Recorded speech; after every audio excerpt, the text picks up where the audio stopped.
Ladies and gentlemen, we will shortly begin.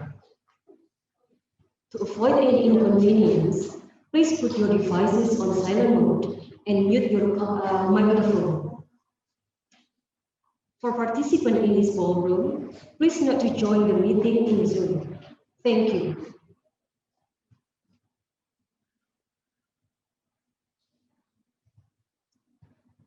The President of aibpm, Your Excellency, Mr. Lim Kai-sin, PhD.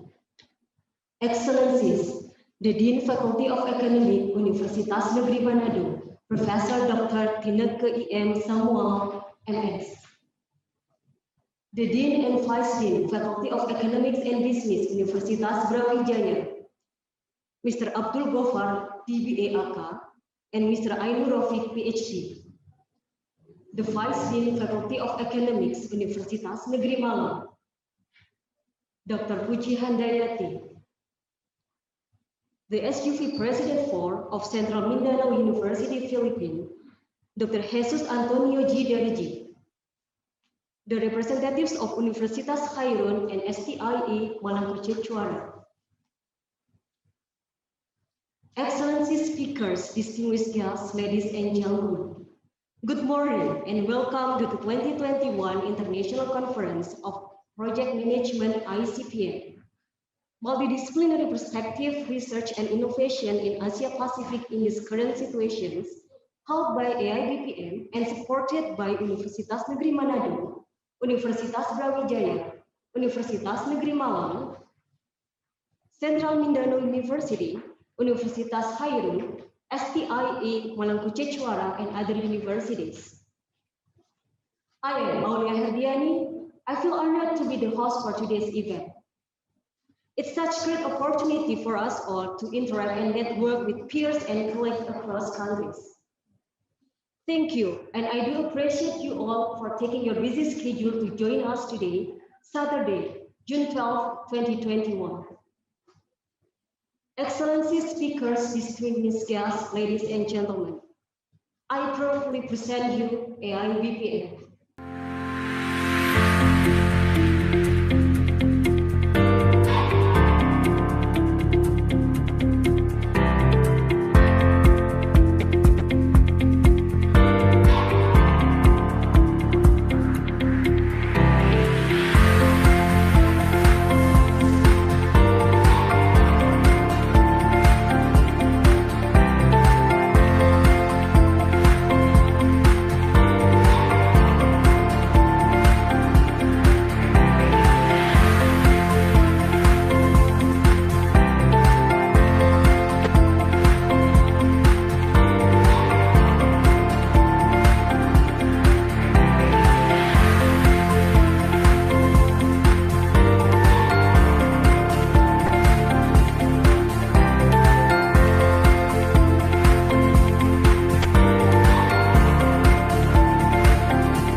We will rise and listen to our national anthem, Indonesia Raya.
Thank you. You may be seated.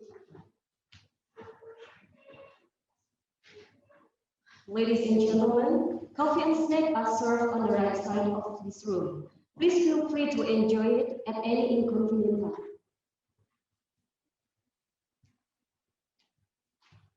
Without further ado, I'd like to invite Mrs. Ira Christiana to give the welcoming speech on behalf of aibpm. Good morning, the Honorable Distinguished Guests, the Honorable Keynote Speakers, Dr. Desi Kimuihong from University Sains Malaysia, Anak Agung Gede Satya Utama from University Airlangga, Indonesia, Dr. Ranjit PV from CMS Business School, Jain University, India, Ms. Kalpana Munusemi Naidu from Satellite Senior HSR Business Partner HV Malaysia Manufacturing SDN PhD Malaysia. The Honorable ICPM Directors, Committees, and our co-host representative, and Honorable guests, Mr. and Madam Speakers. We are now together witnessing the opening of 2021 Malang ICPM Conference, which have received generous supports from many partners, many countries, and from the Indonesia, and taken us 6 months to intensive preparations. I extend to you all warmest welcome, especially to those who travel long distance to our lovely city, Malang. It is our privilege and honor to welcome all of you to travel from far away and visit Malang. This year, we conduct the conference by hybrid system that allow presenters to do the online presentation and come to the conference. This is the only one conference in Indonesia which conduct the system. Indeed, it needs a bigger effort, equipment, and also support from committees. Totally, this conference has around 320 participants, both online and offline. And considering the COVID-19 pandemic, then we strengthen the protocol and limit the number of offline participants.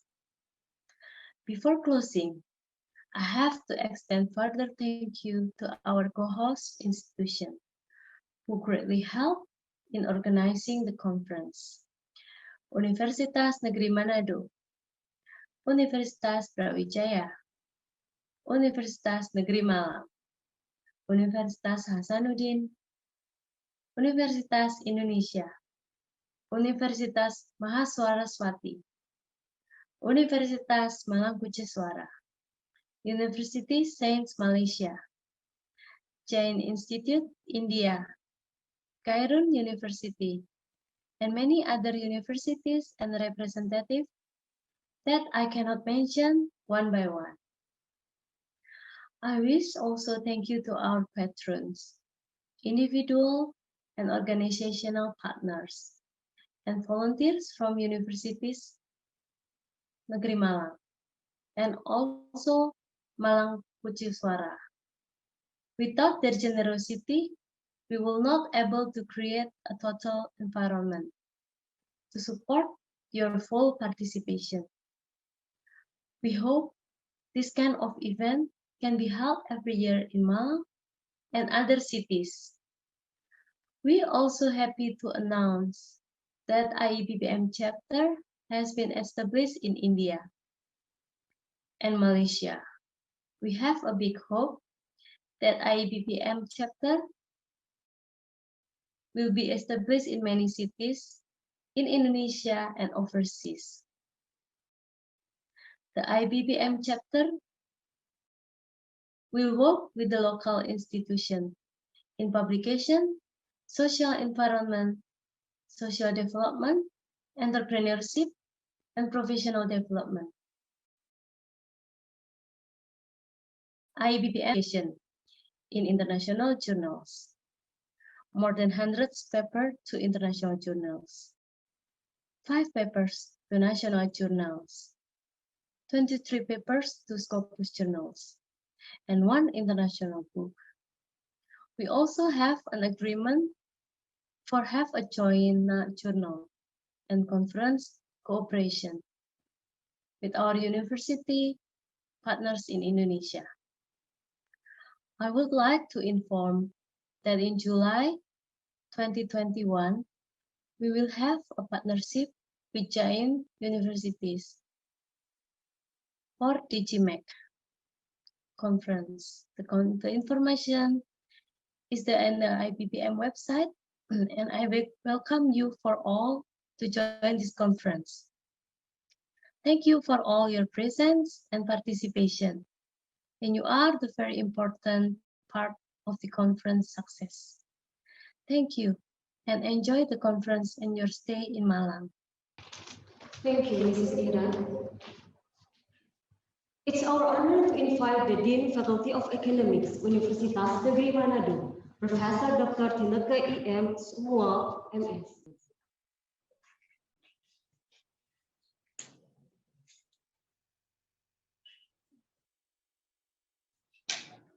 Good morning. Thank you for this time. Dear Mr. Dean Garrison PhD, as a President of International Conference of Project Management, keynote speaker, and participant in this conference. Ladies and gentlemen, as a Dean of Faculty of Economics, Manado State University, I would like to appreciate for this conference, which is useful to scientific work, to present the empirical or theoretical research from our lecturer and students. We are in the process to attentive and get used to publish our research on seminar, or proceeding, and journal international. We realize writing, culture, and communicating global community has become our need, and it is alive with the vision of this conference. We hope that this conference very glad for our, and I'm so glad and honored to join in this conference. hopefully we produce the best academic work and to improve our profession, develop the knowledge and have benefit to society. Ladies and gentlemen, finally to our participants, I am welcoming you in the National Conference of Project Management. Thank you so much.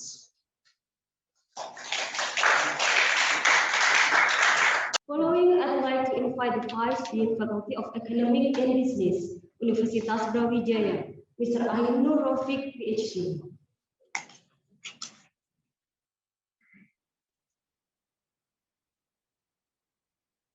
Assalamualaikum warahmatullahi wabarakatuh and good morning.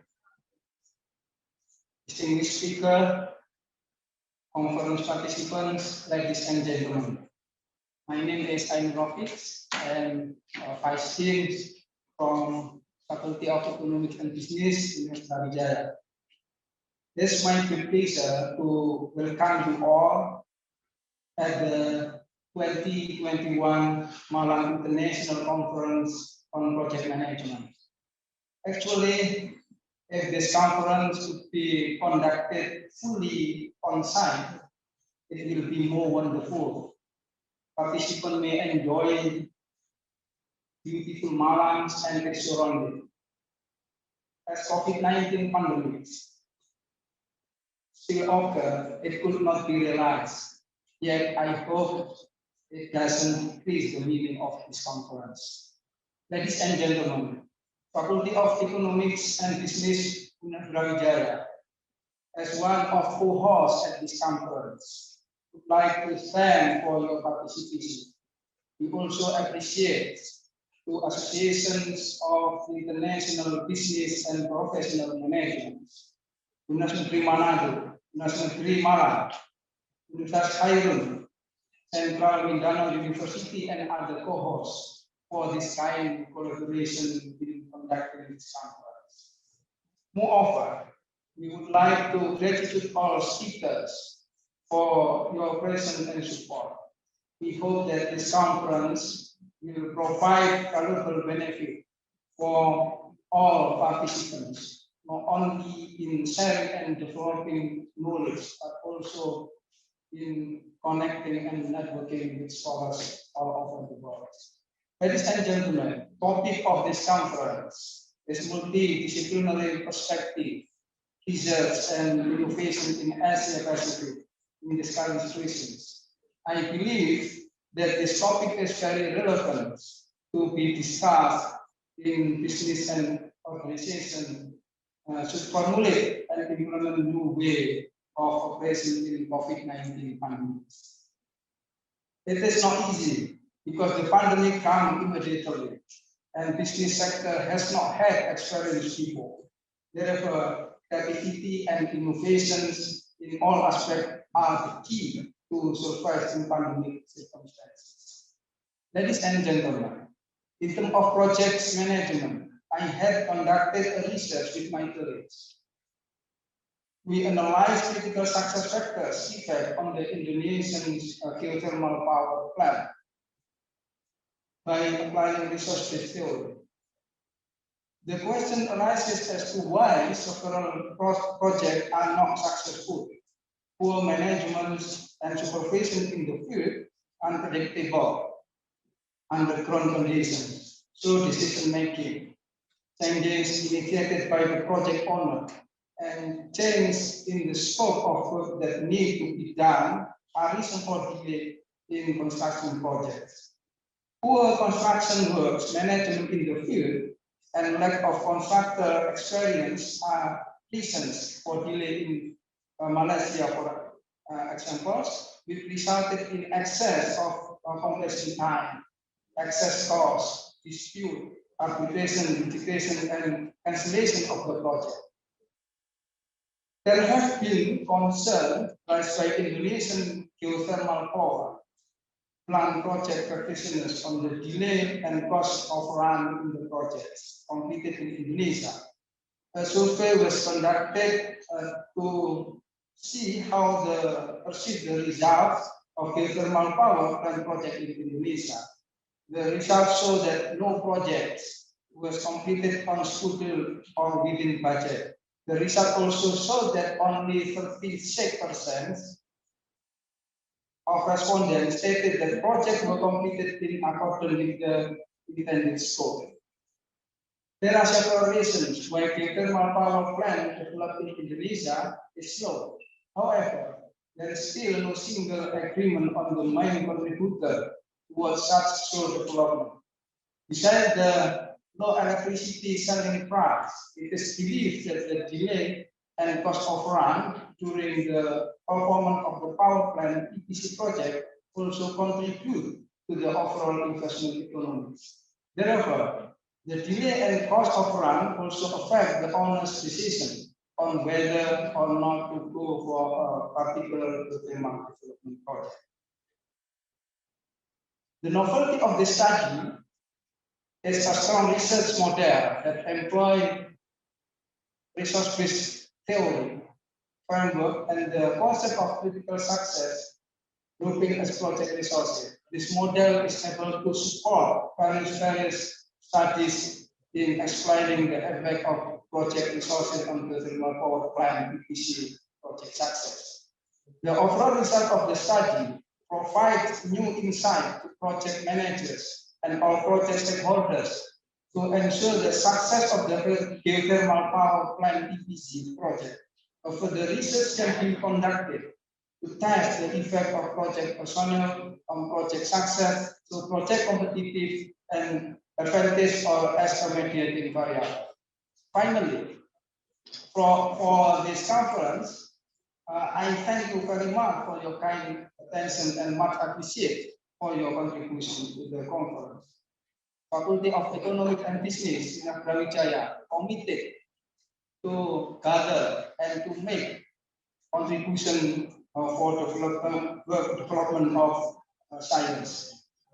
Enjoy the conference and God bless you. Thank you very much. Assalamualaikum warahmatullahi wabarakatuh.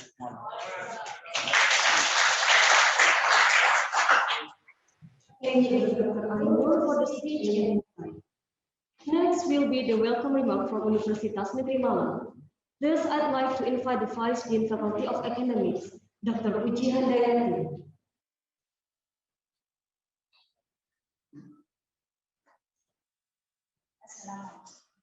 Assalamualaikum warahmatullahi wabarakatuh. Good morning and welcome. Professor Dr. Desi from University of Malaysia, the Professor Anak Akun Kediri Akun from Airlangga University, the Honorable Mr. Lee, the President of Association International Business and Professional Management, and the Honorable Mr. Tarkana, the Human Resources Partner from Malaysia. Ladies and gentlemen, the first, I feel special thanks for Mr. Lee. Invite us, the Faculty of Economics and Business, State University of Malang, to collaborate in this international conference. I think this is very wonderful and high benefit is the improving to the vision and the shine in general. Ladies and gentlemen, I would like to say welcome to all participants in the Malang International Conference of Project Management 2021. This is the first hybrid international conference during the pandemic COVID-19. Thank you very much. Wabillahi taufiq wal hidayah. Assalamualaikum warahmatullahi wabarakatuh. Thank you, Dr. Uji. Now I'm delighted to invite Dr. Johan Fahri from Universitas Cairo to deliver the speech.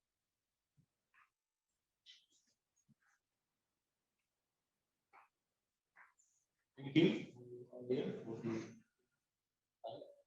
Bismillahirrahmanirrahim. Assalamualaikum warahmatullahi wabarakatuh.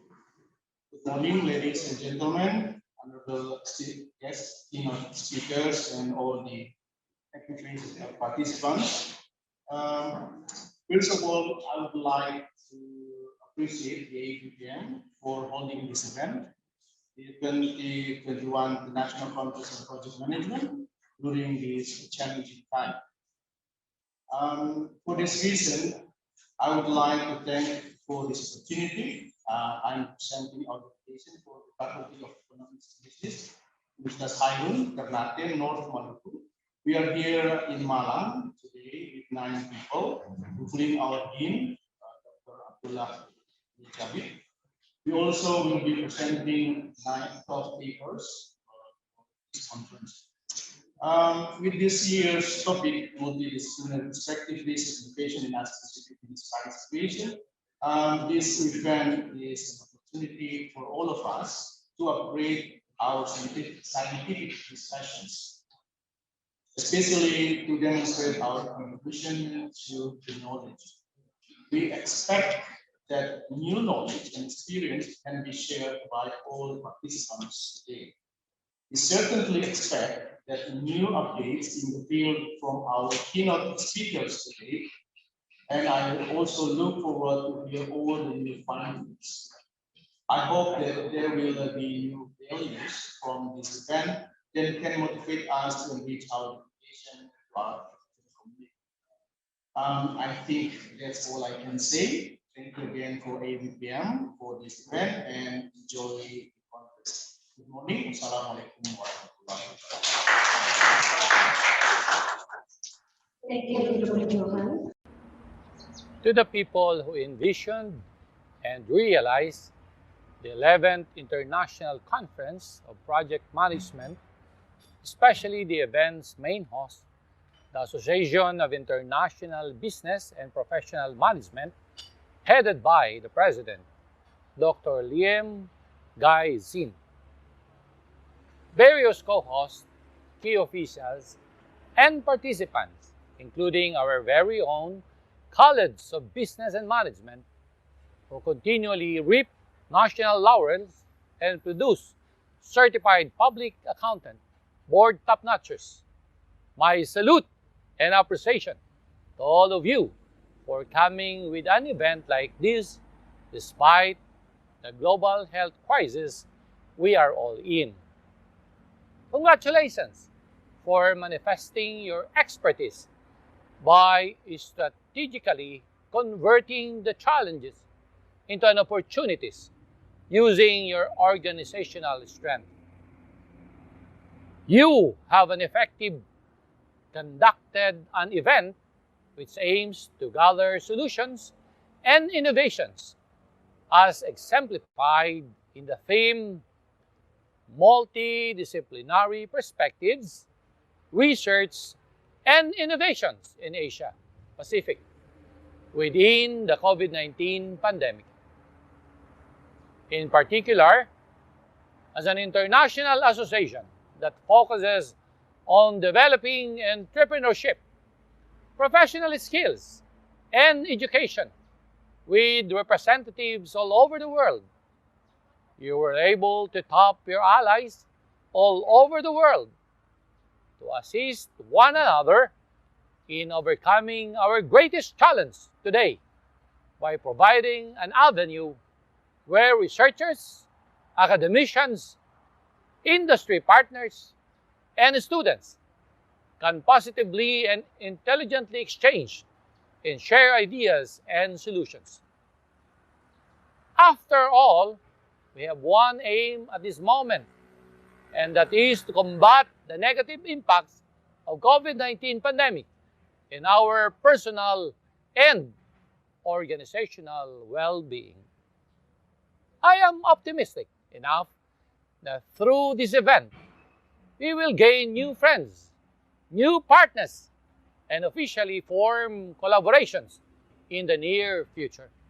Pursuing events like this serves as motivation and inspiration to young and new organizations advocating the essence of project management, encouraging them to really engage and utilize this field to offer solutions and innovations to the world.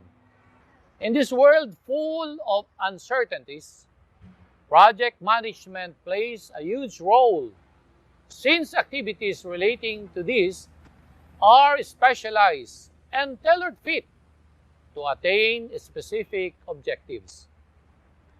Allow me then to take this opportunity to thank you all for your passion in providing avenues for people to hone skills and increase knowledge in this field as well as in other multidisciplinary fields. With this, we can ultimately take part in helping our organizations and our communities experience a better life by ensuring well-engaged citizens. As a Level 4 state university in the Philippines, one of our greatest responsibilities is to leave an impact to our communities, and events like this will really help us acquire new, relevant, and effective knowledge and skills to really leave an impact to the society at large. With this, as a form of appreciation, I would like to emphasize our commitment for future engagement with you all concerning valuable activities for the society that fall within our mandate. And so, to everyone, especially the committees and participants of this notable conference, congratulations! And thank you for having me and allowing Central Mindanao University to be part of this international event. Before we start the seminar session, I'd like to invite the representatives of our co-hosts to the stage to receive the token of appreciation for their huge contribution to the 2021 Malang ICPM. At first, I'd like to invite Professor Dr. Tineke I.M. Sumual from Universitas Negeri Manado, and I'd also like to invite the President of aibpm, Mr. Lim Kaizin, to give the token of appreciation.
Thank you to Universitas Negeri Manado for the contribution.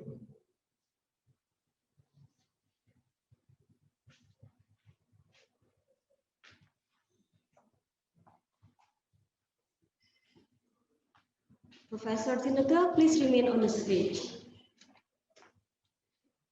This time, I'd like to invite Dr. Ainur Rafiq from Universitas Brawijaya.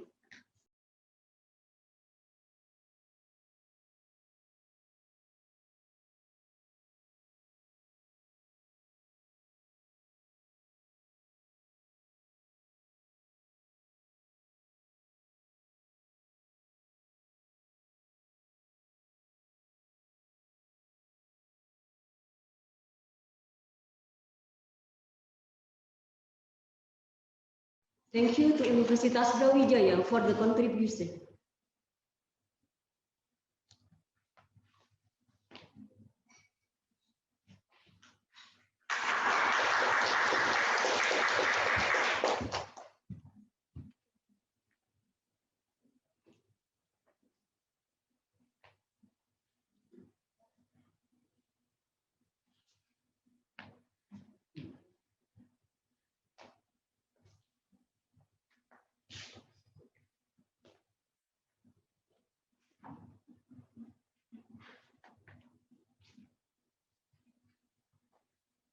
Afterward, I'd like to invite Dr. Puji Handayati from Universitas Negeri Malang.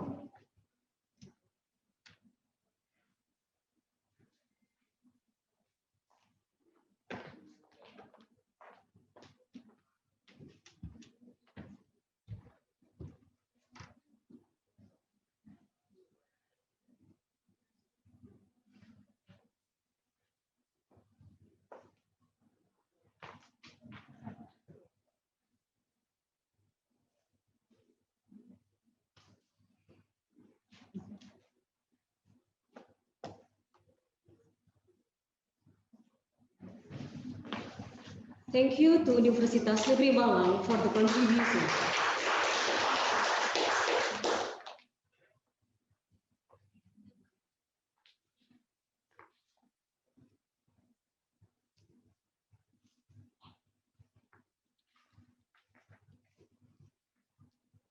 Next, I'd like to invite Dr. Abdullah Jabid from Universitas Cairo.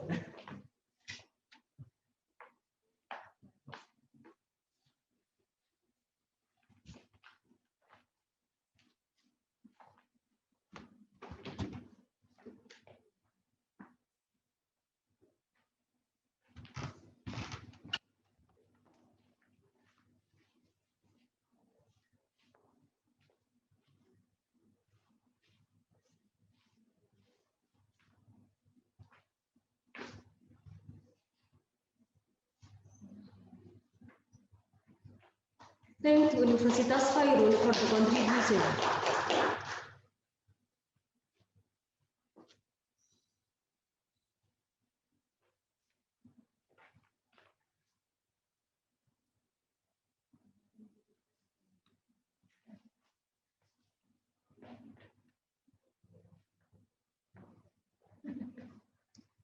And finally, I'd like to invite Insinyur Dwi Anita Aryani from STIE Malang Kucecuara.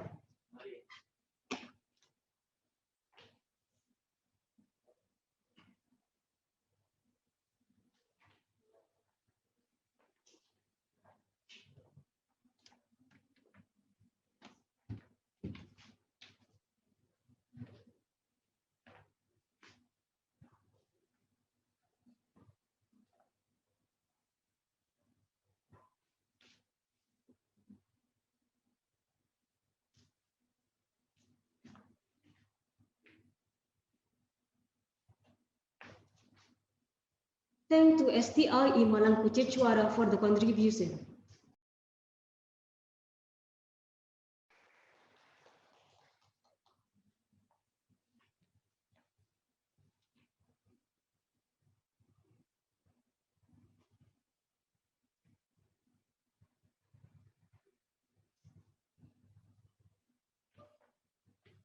Please, for all representatives to remain on the stage and take group picture.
Now I'd like to invite all participants to the stage for taking photo together. For online participants, please turn your camera on.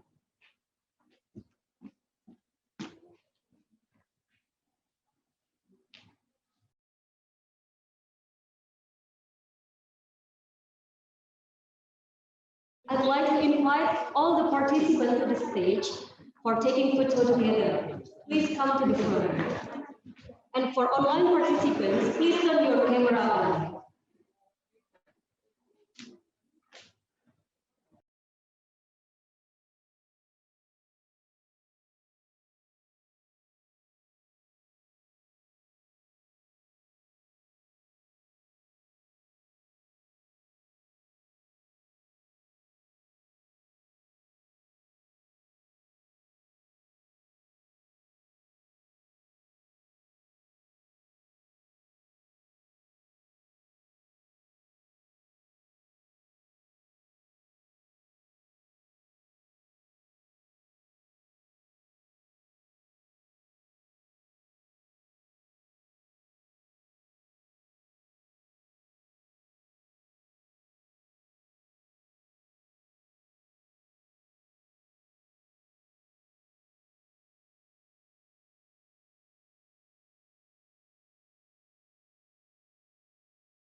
To all participants in this ballroom, I'd like to remind you that coffee and snacks have been served on the right side of this room.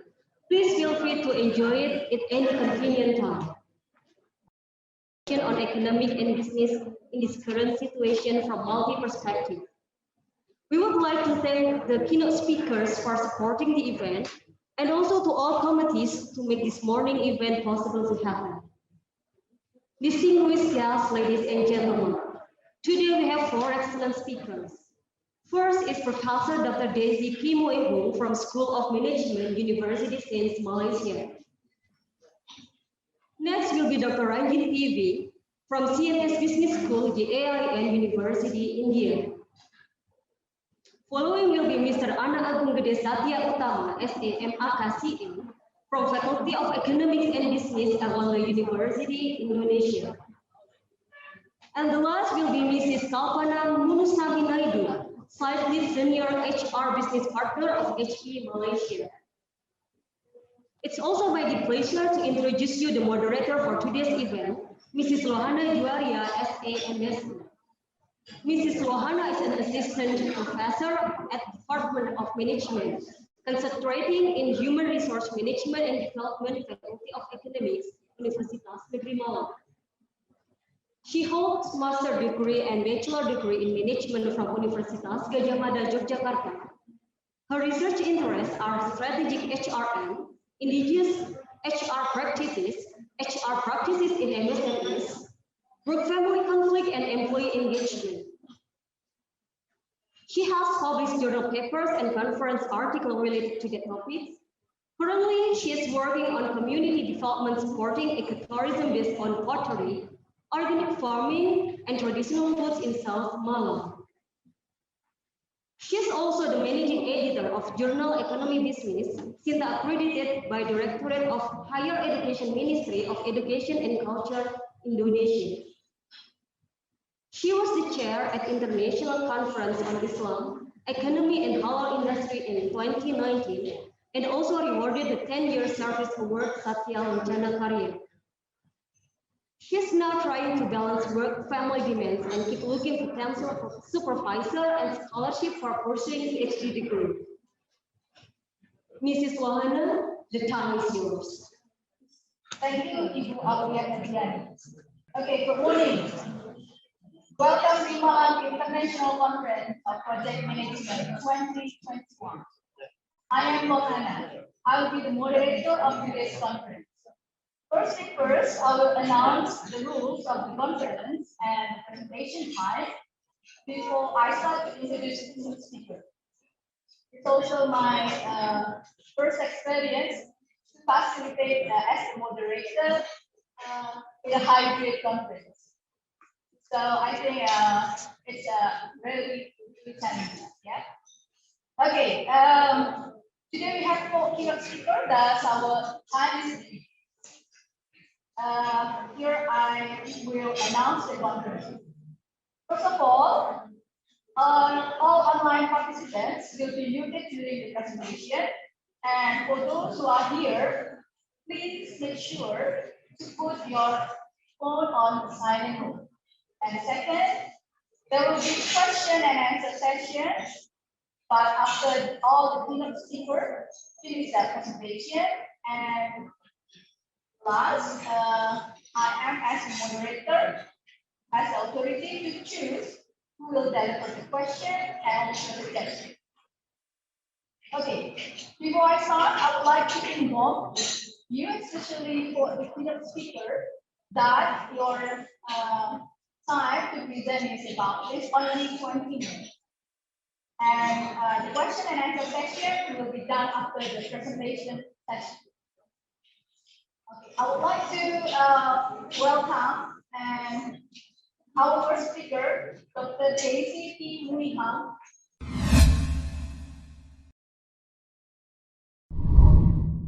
Hello, Dr. Daisy. Hello, good morning. Okay, yeah. I would like to share my slide. Okay, let me introduce you the University of South Australia and earned MBA from University Science Malaysia. She taught organizational behavior, business communication, introduction to management, and managerial psychology. She has also delivered courses to doctoral students in research methods. She has received awards from Service Excellence 2016 by University Science Malaysia and Merdeka Award 2006 from the Australia Malaysia Business Council of South Australia, or MBCSA, by former South Australia Governor Sir Eric Neo in 2006. I think this word is really prestigious because this award recognizes the most outstanding Malaysian university students in South Australia. And he also was awarded this list for being one of the top MBA students in 2002. Dr. Daisy's research interests include human resource management, organizational behavior, book values, leadership, entrepreneurship, and also psychosocial safety climate. She has published more than 40 scopus and IFI papers, and she is now currently the country director for aibpm as well as SEAR Scholar Network in Malaysia. So please welcome Dr. Daisy. Thank you very much for your kind introductions. Distinguished participants, ladies and gentlemen, Good morning. It is a great honor for me to deliver a keynote speech this morning. And first of all, I would like to congratulate the organizer, aibpm, Associations of International Business and Professional Management, for excellent arrangement for this international conference of project management. I also would like to recognize the great effort of aibpm colleagues who have worked very hard to make this international conference successful. This morning, allow me to present to you my keynote speech on cyberbullying, the new silent killer in the digital age. As our world becomes more digital and our life are becoming digital as well, technology overload at every age, be it baby boomers or Generation X like me, or Generation Y, or even our children, we are so much connected to the use of internet. We spend so much time online. 95% of our youth are connected to the internet, and 85% are social media users. And the recent global pandemic has made us even more rely on the digital technology. In fact, digital technology is a good thing. It made our life easier and it facilitates business and communication and much more. However, as the case with most things, that when with the goods comes the bad, one of those negative things with the use of internet is cyberbullying.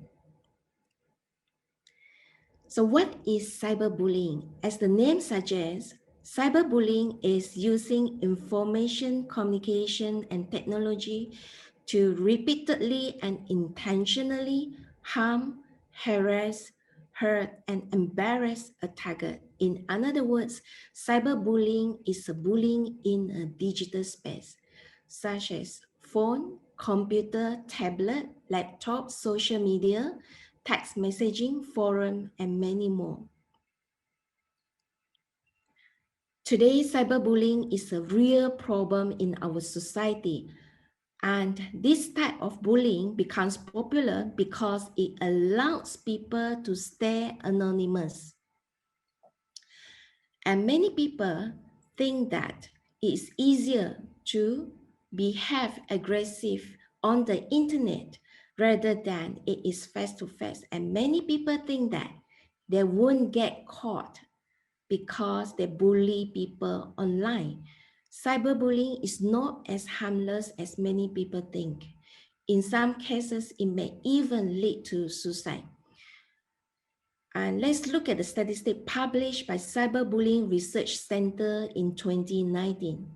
Overall, 36.5% of people feel that they have been cyberbullied in their lifetime, and 17.4% reported it has actually happened at some point in their life in the last 30 days. 60% of our youth have actually experienced some sort of cyberbullying. 70% of teenagers reported someone spreading rumors about them online. 87% of the young people had seen cyberbullying occurring online. So all these statistics have actually revealed to us that cyberbullying is a significant growing problem in our society. And what actually caused cyberbullying is on the rise.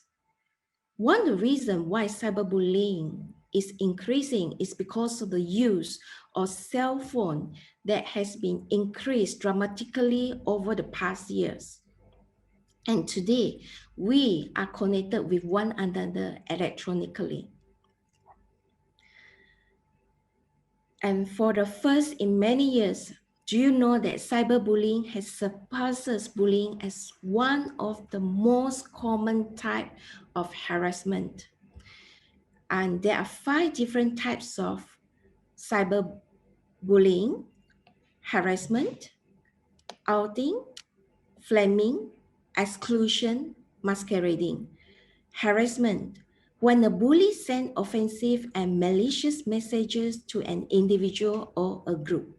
Outing: A bully shares personal and private information, pictures, and video about someone publicly. Flaming is quite similar to harassment.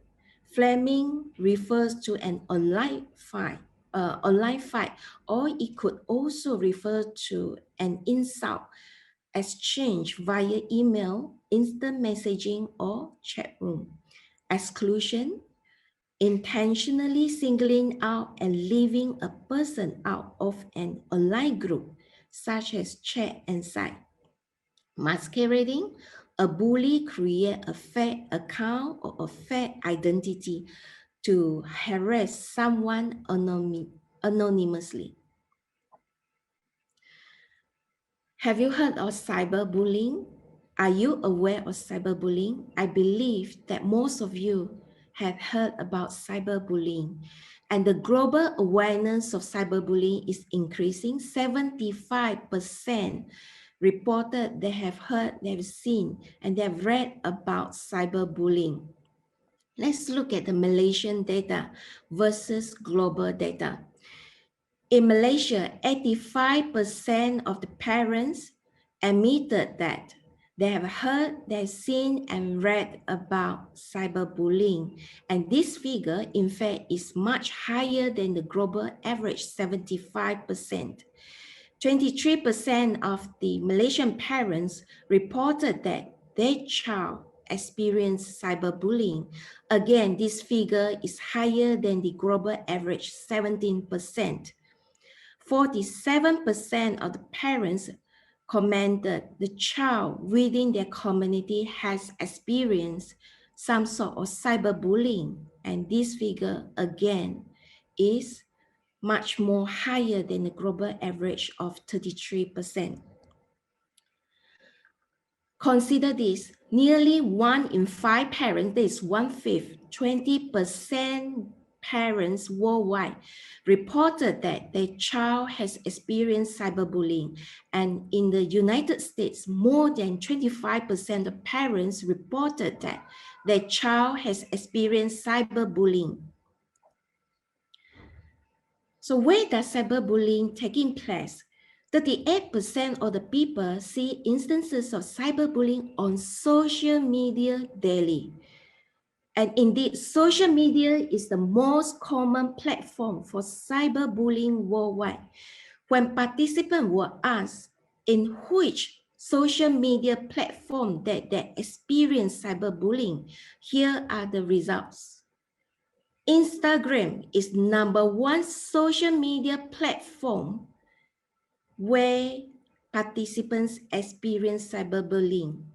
As you can see, the statistic with 42%, and followed by Facebook, 37%, Snapchat, 31%, WhatsApp, 12%, YouTube and Twitter, 10% and 9% respectively. Cyberbullying in Malaysia is a huge problem, as Malaysia was ranked the top 10 in the world for cyberbullying reports. And Malaysia was ranked as #6 in the list of countries where cyberbullying was reported the most in 2018. In Asia, Malaysia ranked 2nd for cyberbullying among youth out of 28 countries surveyed. And the United Nations Children Fund, UNICEF, have actually reported that every 3 out of 10 young Malaysians have been a victim of cyberbullying in the country. This is a very recent example of cyberbullying case that happened in Malaysia last Monday, 7 June, where a woman who blew a whistle over one Malaysian minister who appeared to be a test drive. And after she posted, she has actually been bullied online. Her personal details together with her family have been circulated, including the photo of her husband, her son, and her sister. Had messages have been flowing into her personal Facebook account, and threats and curses left on her Facebook Messenger account. And she was having a lot of stress and under tremendous pressure after this cyberbullying attack on her and her family. And this is what the victim said: "I'm really hurt as this attack continue.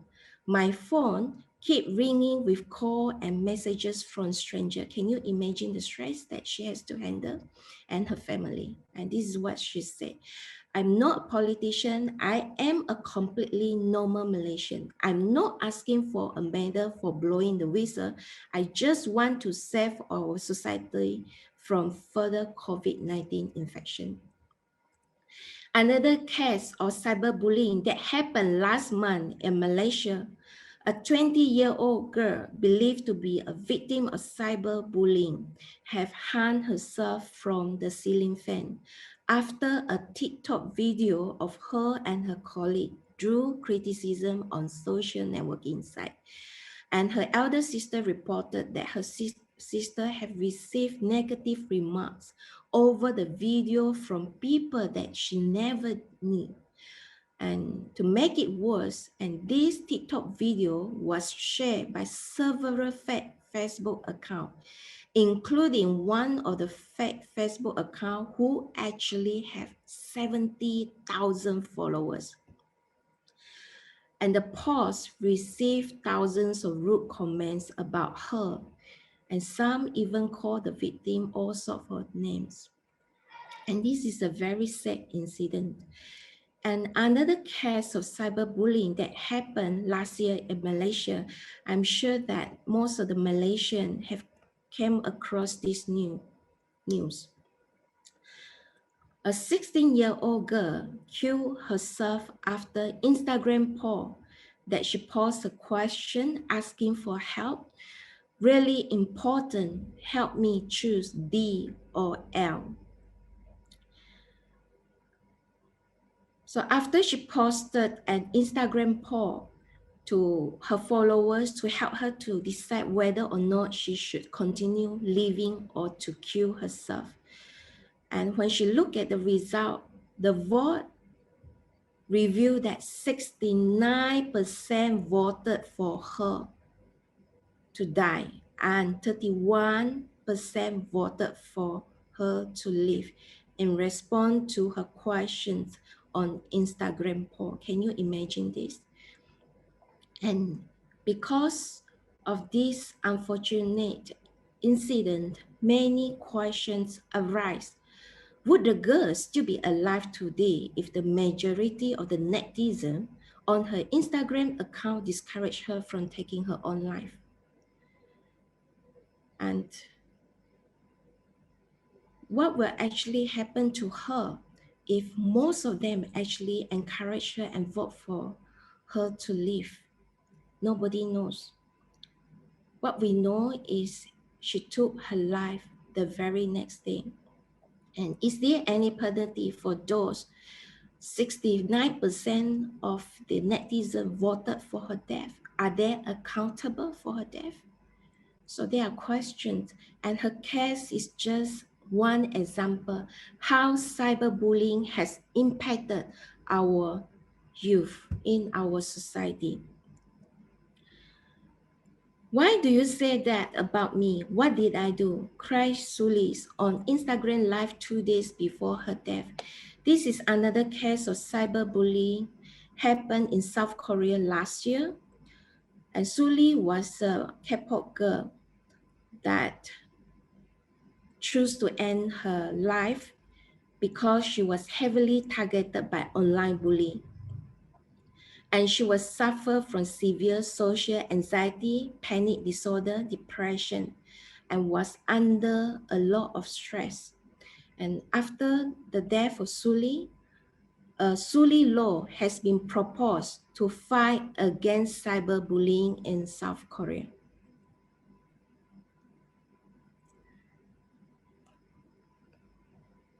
So the effect of cyberbullying has tremendous negative impact on the mental health as well as the well-being of the victim. And the impact of cyberbullying can be far more severe than just feel bad about yourself. The impact can stay with the victim in the short term as well as long term. And here is a rundown of the troubling statistics that show the impact of cyberbullying. As you can see in the slide, young adults who experience cyberbullying are twice as likely to self-harm and execute suicidal behavior. And 18% of the youth report self-harm at least once, impacting 1 in 4 girls as well as 1 in 10 boys. And the research also suggested that the suicide attempt among the youth have nearly doubled since 2008 until today. And it made the suicide the second leading cause of death for the youth. 90% of the individual who committed suicide had in fact experienced mental illness, and this is one of the greater risk factor for suicide. In collaboration with Penang State Government Agency, I conducted a survey focusing on the cyberbullying awareness in Malaysia and the impacts of cyberbullying on Malaysian youth. The sample was actually drawn from Malaysian youth who are between 15 to 26 years old, and a total of 534 Malaysian youth have responded to the survey. And here I would like to present you with the results. That 2/3 of the respondents are female, 54% were between the age 21 to 22 years old. And we can see from the findings that the cyber awareness among the youth in Malaysia is very high. When they asked about, have you heard, seen, and read about the cyberbullying, 98.9% reported yes. And do you know someone within your community? And 57.3% admitted that they know someone within their community had actually experienced cyberbullying. 43% of the participants live in Penang, and 70% of them are actually degree students. When they were asked, have you been cyberbullied in the past 30 days, in the past 1 month, 86.9% of the respondents reported they did not experience cyberbullying, while 13.1% of the respondents reported, yes, I did experience cyberbullying. Of this 13.1%, 9.9% was cyberbullied 1 to 2 times in the past 1 month. 2.6% was cyberbullied 3 to 5 times, and 0.6% was cyberbullying more than 10 times in the past 1 month. And when asked regarding the types of cyberbullying experienced by the Malaysian youth, harassment and outing were the most commonly cited as the cyberbullying types that they experienced. And when they were asked who actually bullied them, it's interesting to find out that the strangers and friends are the ones who bully them, followed by the classmates, social media followers. When participants were asked which platform that they use when they experience cyberbullying, and majority of them have reported that social media and mobile phone are the platform that they use when they experience cyberbullying, and followed by messaging platforms as well as gaming platforms. And now, how can we actually stop cyberbullying? So what can we do to prevent cyberbullying? As we know that cyberbullying is becoming more common and also widespread in our community, it is very important for the relevant stakeholder to take actions. For example, for the school, for the college, for the university, or even for the teachers and parents to prevent cyberbullying from happening. and they should intervene when cyberbullying does, and they should respond appropriately to the cyberbullying victim as well as bully. And one of the good way to start is to share cyberbullying information. It's imperative for all relevant stakeholders to discourage cyberbullying on campus by educating our youth, our students, and also to advocate the awareness of this phenomenon. Why? Because students or our youth, they may not have the ability to effectively deal with cyberbullying. And because they do not have the ability, and this may create a negative impact in our youth, where they can have or they can experience psychological health problems such as emotional exhaustion, anxiety, depression, stress, and the worst is to lead to suicidal intention. And this experience might increase their risk for being victimized again. A clear policy on cyberbullying is required to discourage and also to discuss the sanction against the perpetrators. And we need the resources, of course, to help to stop cyberbullying. The counseling center should have trained and knowledgeable staff that are able to recognize cyberbullying and are able to offer help to the victims. Workshop on cyberbullying should be designed and delivered by counseling center in the school, in the college, in the university to educate the students about cyberbullying. The curriculum can be designed where cyberbullying awareness could be integrated into some of the courses, such as introductory courses. Material, information, and resources should be made available on the campus that the student will have a platform to turn to if there was cyberbullying.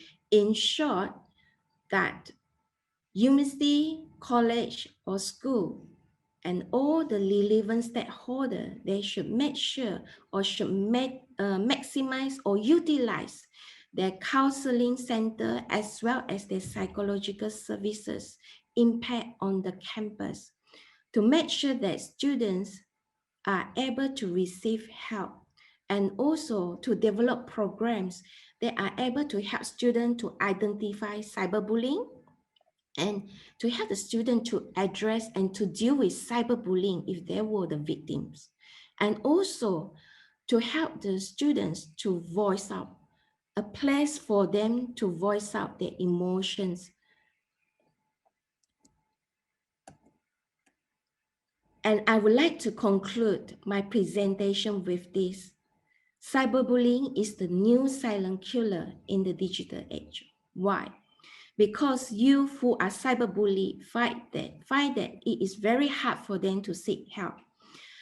According to National Youth Policy Institute in South Korea in 2014, 23.8% of the victims respond by blocking the bully from online platform, and another equal percentage of the respondents do nothing about it. Only 5.3% reported the incidents of cyberbullying to police, and even fewer informed their parents regarding cyberbullying. And one thing why cyberbullying is the new silent killer, because it is very hard to notice, because many bully incidents are taking place online, and it is sometimes so difficult to figure out who is the bully, because most of them are anonymous, and some of them even use the Facebook account or Facebook, not only Facebook, but other social media platforms. So due to the nature of the internet, it is rather difficult to delete the unwanted content online. And as most of you are very familiar, when there is a rumor posted online, it can spread like a fire in every direction, and maybe even to the people living on the other side of the world. I would see cyberbullying is the worst form of bullying due to the nature that it is deadly and explosive.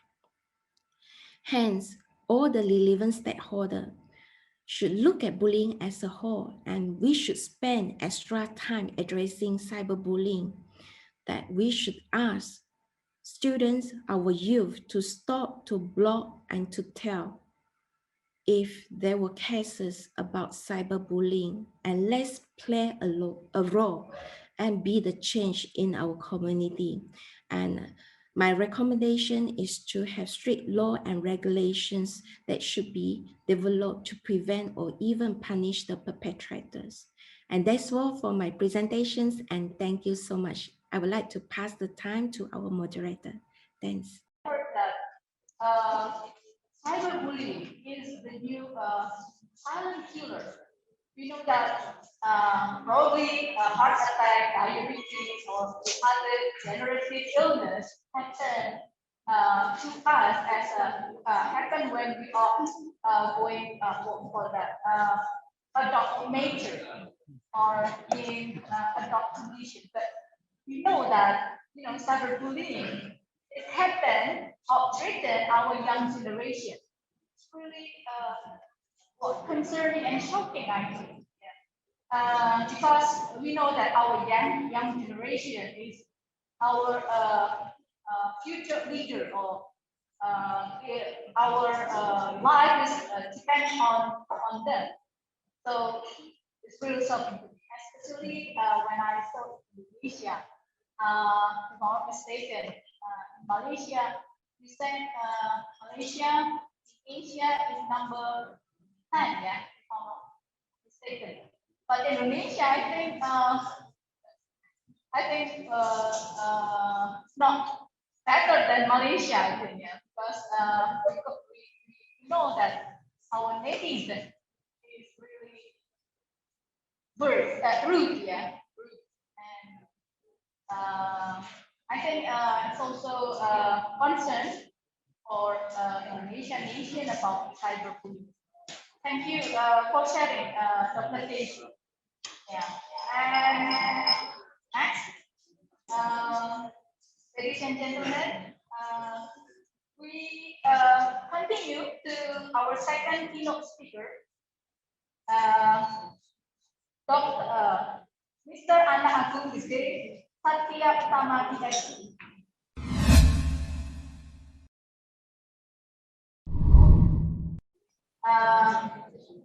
Hello. Hello, good morning. Hello, good morning. Yeah, thank you for joining us today. Will share with us about ethnography. What is that? And social media data analysis. So it's related with social media again, yeah, in digital era. Before Pak Agung share this material, let me introduce you about Pak Agung. Pak Agung is assistant professor at Department of Accounting, Faculty of Economics and Business, Universitas Airlangga, since 2005. Currently, as PhD student in accounting, the research focus is accounting in Malaysian system. Oh, that's why, yeah. Qualitative methods, sustainability, and big data. Expert in qualitative analysis, data processing, and FISO software. And active as speaker and moderator at national and international seminar. Well, I have to learn. Yeah. More than 60 publications in international and national journals, as well as 7 book chapters, associate editor in several national accreditation journals, international Scopus Indexed, and national journal reviewers, and also regular reviewers at various top international conferences. Member of the Association Information System, AIS, Association of Qualitative Research Consultants, QRCA, Asian Qualitative Research Association, AQRA, and British Academy of Management in the UK, OPM. Wow, it's a very prestigious association, right? And also Indonesia Qualitative Research Association, QRA. Okay. Oh, so many, yeah. Alpha, Alpha, A, B, A, and Z, Chartered Accountants, Southeast Asia Research Academy, etc. Many more, yeah? And now he is still working on several research projects, international collaboration, supervisors of several international students in the Nusantara project, aibpm, and public publishing tools. Thanks, time is yours. Okay, thank you, Ibu Lohana. Okay, waiting for the slide presentation. Thank you, the AIBPM, yeah, for the International Conference of Project Management 2021 in Malang. And thank you for invited me as a keynote speaker in this conference. Yeah, very good conference. And good morning also for distinguished all speakers and for all participants, all presenters, and all university partners to join this conference. Okay, before I continue my speech, today I would like to share about my experience about my project about ethnography and social media data analysis. Because I think during this pandemic, the COVID-19, we have to do a lot more of still doing research as academician, as a researchers, and we have to know about some new methodology to find that data collection, of course, and then to do analyze, yeah, especially for unstructured data from social media data like Facebook, like Twitter, like YouTube. Okay, for this presentation, I will separate into five. Yeah, the five main objective. Firstly, I will share about the introduction to qualitative research, and second about the big data area, and then an ethnography and how to conduct the social media data collections, and final part, I would like to inform you about the qualitative software for analysis. Okay, before I continue my presentation, I would like to disclaimer because there are so many different views on how to conduct qualitative research, yeah. And then we have to know about our position as researcher, as academician, yeah, especially as a professor and as lecturer in university, about the different methodological positions. And we have to know about what contribution is. I think it is very important, very essential for researchers to put the contribution in their research, especially in their publication, yeah, for international, for reputable publications. Okay, and then we have to know the taste, yeah, the taste for regarding how to best write up your paper, because we have own style, we have own characteristic style to write our project in the report, yeah, in the report, especially in the qualitative report. In my experience, in my doing some collaboration project with my student, with the other researcher from several university in the world, when we're doing qualitative research, the confidence is number one. The confidence is very important, because when we confidence, we flexible, we free to explore about our experience, about our knowledge, and about point of view about the issues, about the research problems. Next.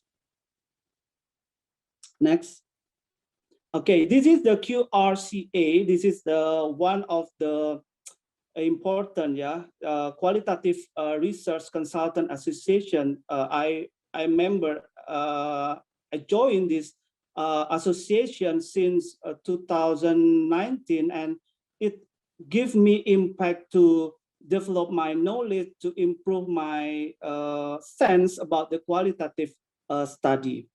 Next. This is the definition of research methods. I think all the participants know about this by Bremen and Bell 2003.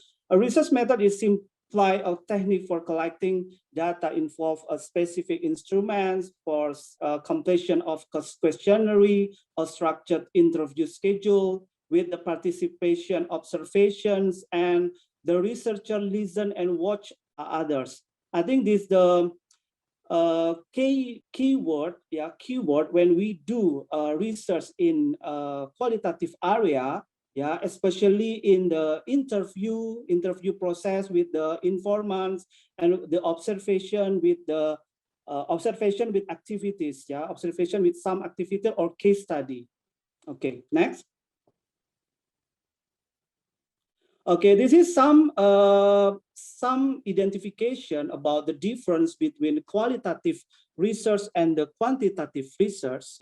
For the qualitative research, it tends to focus on how people groups and how people interact, that communicate their look the behavior, usually social and psychological reality. But in the quantitative research, we focus to describe, to understanding the reality about the discovery of general laws.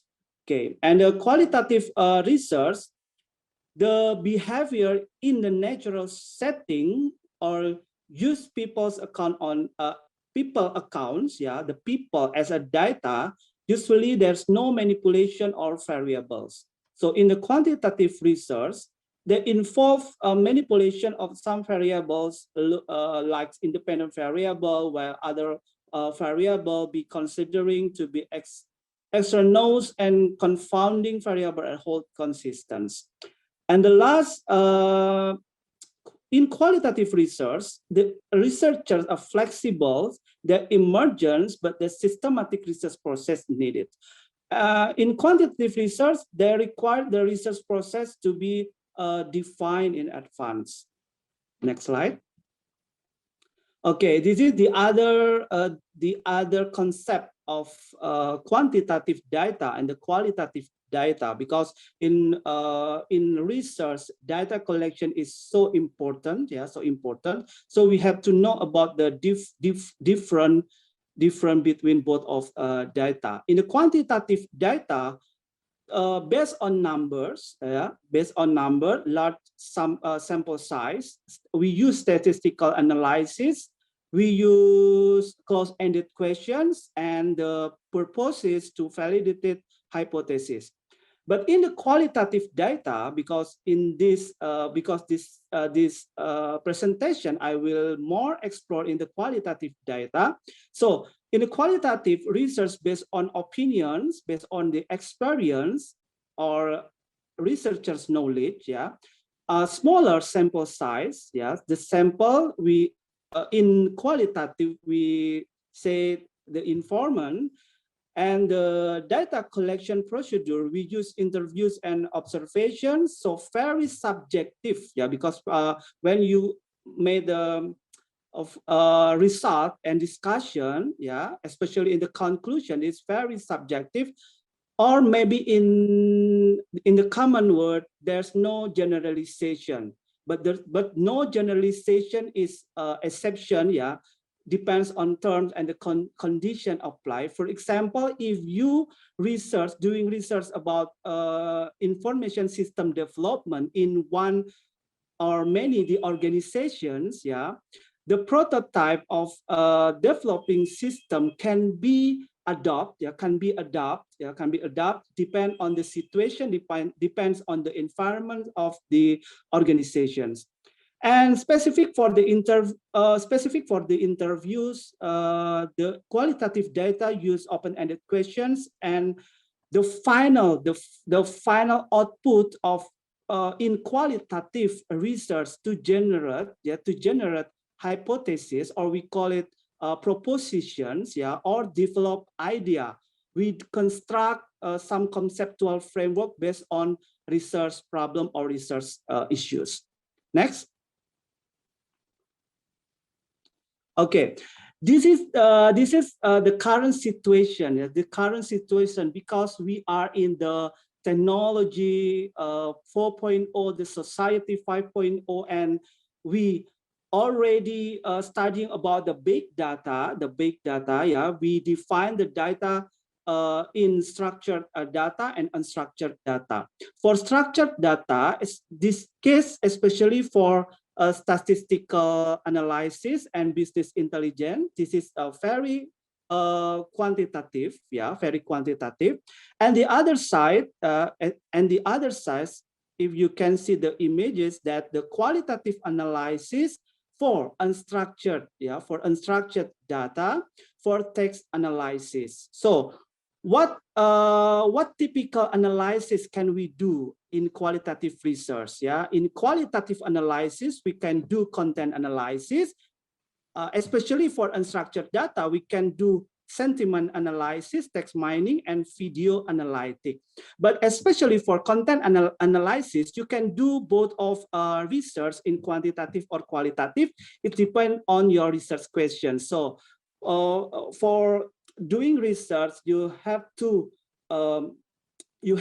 fix, yeah, you have to fix the research question, yeah, based on phenomena, based on introduction, your background. So after you already identified the problem with the research question, you can next move to the data collection. Is it quantitative or qualitative?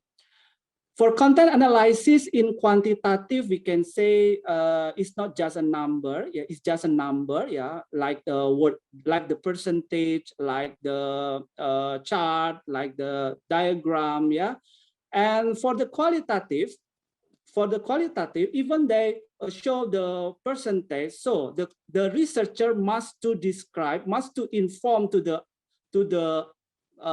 reader, yeah, to the reader, what the meaning of the word, yeah, what the meaning of the word. So in the qualitative today, yeah, the additional analysis, we can use a sentiment analysis. Is it moderate? Is it negative or positive impressions? Yeah, especially in management, we have impression management theory. So for example, we want to know about the impression in one or many CEO in the organization. Is it positive, moderate, or negative from their CEO speech, like CEO speech, CEO management letter, and or CEO annual report in the textual analysis.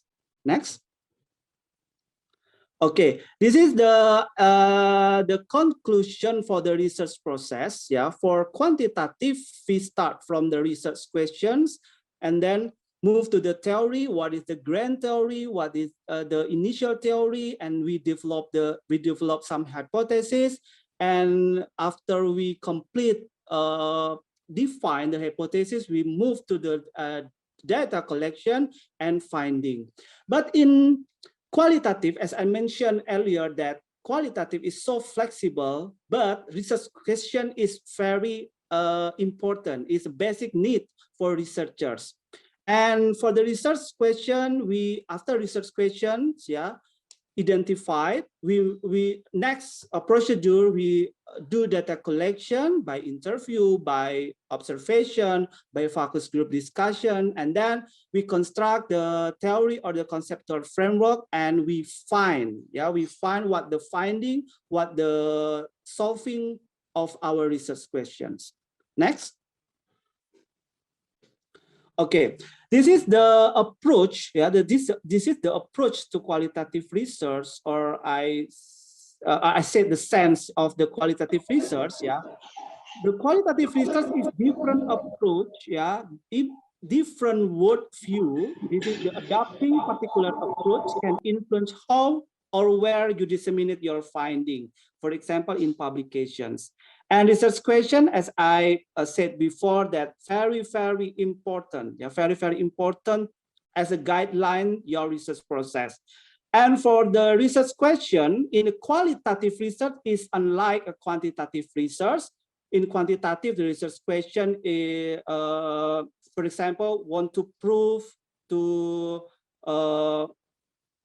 to look at the influences of some variables, but the research question in the qualitative is selected, yeah, it is selected based on your view as a researcher and fitting with the resources and expertise of the researchers.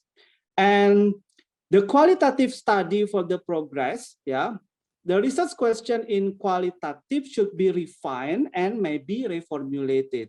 Yeah, reformulation of the quantitative research question requires for the new study. Next. Okay, this is some of the qualitative approach. Yeah, qualitative approach. Ethnography for the grounded theory. We don't need theory. Yeah, we don't need theory to solve our research question. Yeah, we free enter to the situation, to the activities. Yeah, in the grounded theory. And we have comparative approach, yeah, interpretive phenomenological analysis. We have discourse analysis, conversation analysis, content analysis, and narrative analysis. Next. Okay. So in qualitative approach, yeah, many qualitative approach looking for the themes. They're looking for the themes. So after we finding the data collection, so the next step we have to classify of finding data into some of coding, yeah, some of coding, and then we decided the themes for the data. Okay.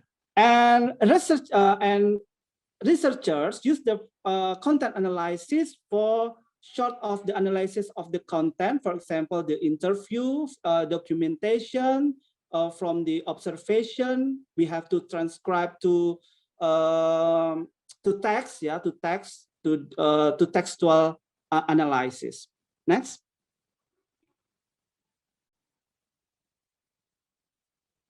Okay, for the qualitative data collection method, yeah, we have interviews, yeah, interview as an informant or key informants. We have focus group discussions, and we have the observation, collection of documented like letter, diaries, or photographs, yeah, the collection of the narrative and open-ended question. For the number of limitation of each data collection method. Some literature said for the interview in the qualitative is a minimum 20, yeah, 20%. In the focus group discussion, in one group consists of 6 to 10 member, but I think it's flexible. Yeah, it is flexible. It depends on your case. Yeah, especially in focus group discussion. But for interview in qualitative, you have to minimum required 6, yeah, 20% or 20 informants. Next. Yeah, this is about the sampling and selection. Yeah, next. For qualitative, we use purposive sampling. Yeah, after you interview, for example, you interview in one of the key informant, and you deliver your question, and the informant answers, and the informant also give your suggestion, give your advice to do interview in the next informants. Yeah, that's the purposive. Next. This is the definition about the sampling and the sampling criteria. Next. Like a snowball sampling. And okay, this is what I mentioned before for the informant. Yeah, for the informant to get the saturation data, you have to reach 20 to 60 interview. Yeah, can you imagine that? That's so hard for qualitative researcher to reach 20 and 60 interview. For focus group discussions, in one group member is 6 to 10 people. Next.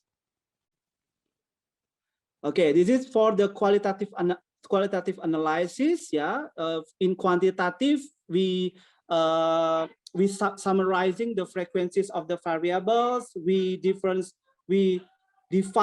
the variable. We use statistical tests. But in qualitative research, in analysis,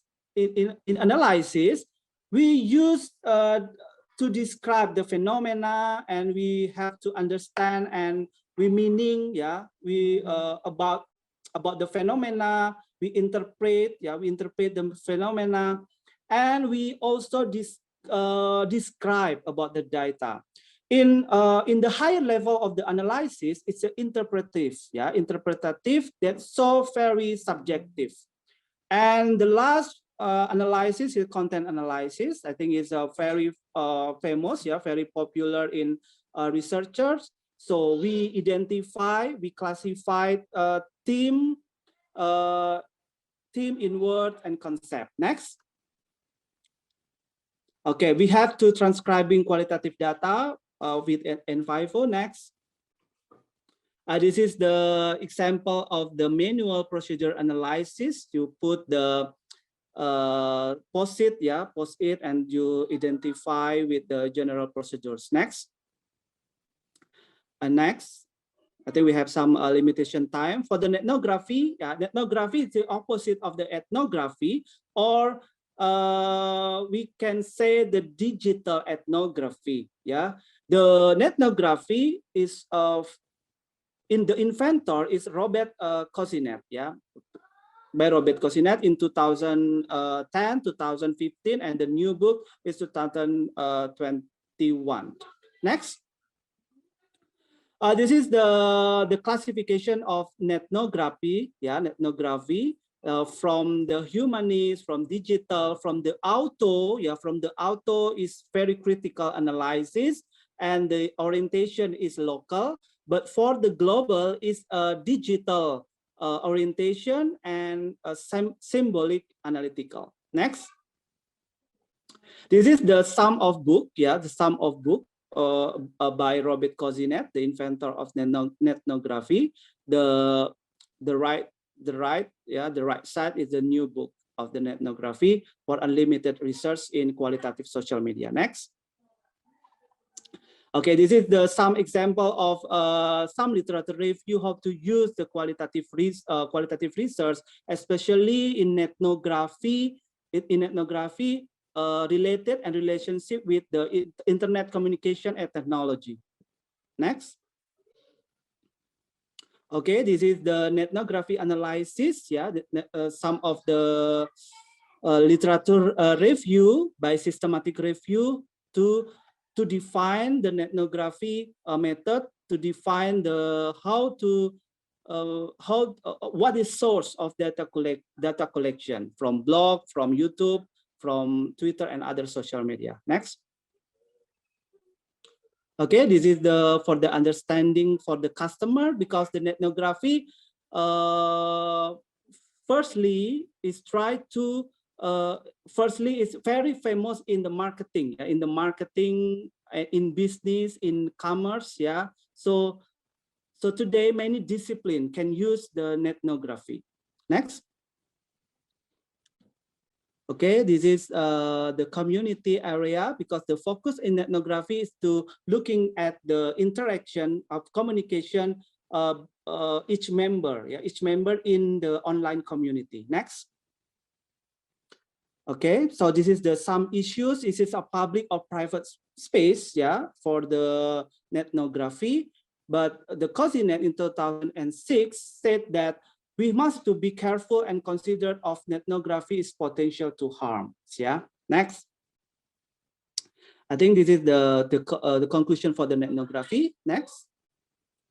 Okay, for the social media data, let me share for little restricted time. This is the shifting the methodology. What is the difference between the ethnography and ethnography? Next.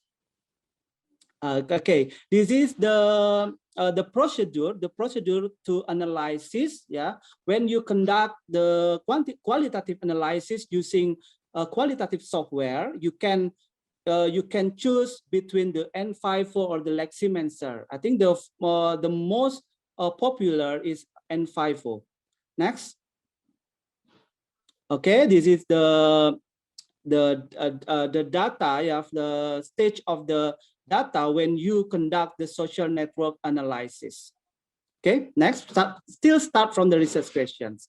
Okay, what can we do with online social network? We can use web mining, list analysis, network analysis, content analysis, user behavior analysis. Especially in social network analysis, you can find who is the person is influencer in this area, in this topic. Yeah, that's the important findings in ethnography and social network analysis. Next. Okay, this is just some of the qualitative software. Next. Make it short. Okay. Yeah. Oh, I think I have ended time, right? Okay, 1 minute more. Okay, 1 minute. So next. Okay, this is about the N50 information system for the qualitative software. Yeah, next. And this is the data for the qualitative software can be support. Yeah, there's so many data. There's so many big data from the social media, from the SPSS, we have from the quantitative, from the survey, from the manager reference, yeah, literature reference. Yeah, you can do with N50 qualitative software. Next. This is some of this is the books. Yeah, I think this is good books. Yeah, if you want to learn about the big data in qualitative research by Katie and Mills. Yeah. Next. Okay, this is the qualitative research ethic in the big data era. Yeah, because when you try to enter the online community, you can do in lurking. Yeah, in the lurking, as it means that the person in the community doesn't know. Yeah, doesn't know you are a researcher, or you can register to the admin in the some of the social media, some of the social community, and then you said that I'm a researcher and I want to conduct a research about what issues, and then please give me the information, give me the advice about the informant about our issue. That's the qualitative research ethics in the big data era. Next. This is the rigor, yeah, rigor, especially for the number one, the trustworthiness. Yeah, trustworthiness is very important, like credibility, transferability, dependability, and confirmability. Next. Okay, this is the rigor and the qualitative research. Yeah, the popular is triangulation. Yeah, the triangulation. We use multiple and different methods, the investigator sources to obtain. Yeah, to obtain or corroborating the evidence. Next. Okay, I think this is my last. Yeah, my last for the evaluating qualitative research. I think the contribution is very important. Yeah, the contribution in the qualitative research we propose. Yeah, we propose proposition. We propose conceptual framework. Thank you very much. I'm sorry for the last time. Thank you. We have limited time, Pak. Sorry, Pak. Okay, thank you. Thank you so much. Okay, thank you, Pak Agung, for sharing with us. I think networkography is also interesting. Yeah, if we can, if we join or relate with Mr. Dr. Daisy research about cyberbullying, I think networkography is also one of the way to research, I think, yeah, because there are digital space, yeah. We want to not only big data, I think. It's very interesting, but thank you. Now, ladies and gentlemen, we will move to our third speaker, Dr. Ranjit Pivi, is from India.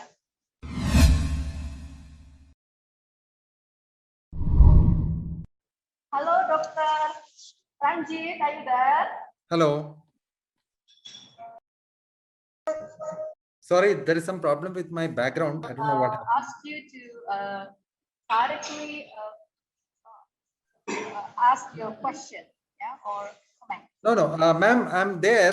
There is some problem with my background. I'm not able to show the background. Can I start anyway? Ma'am, can I start?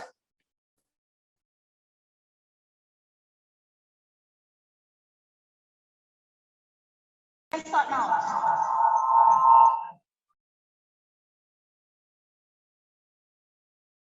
Okay, thank you.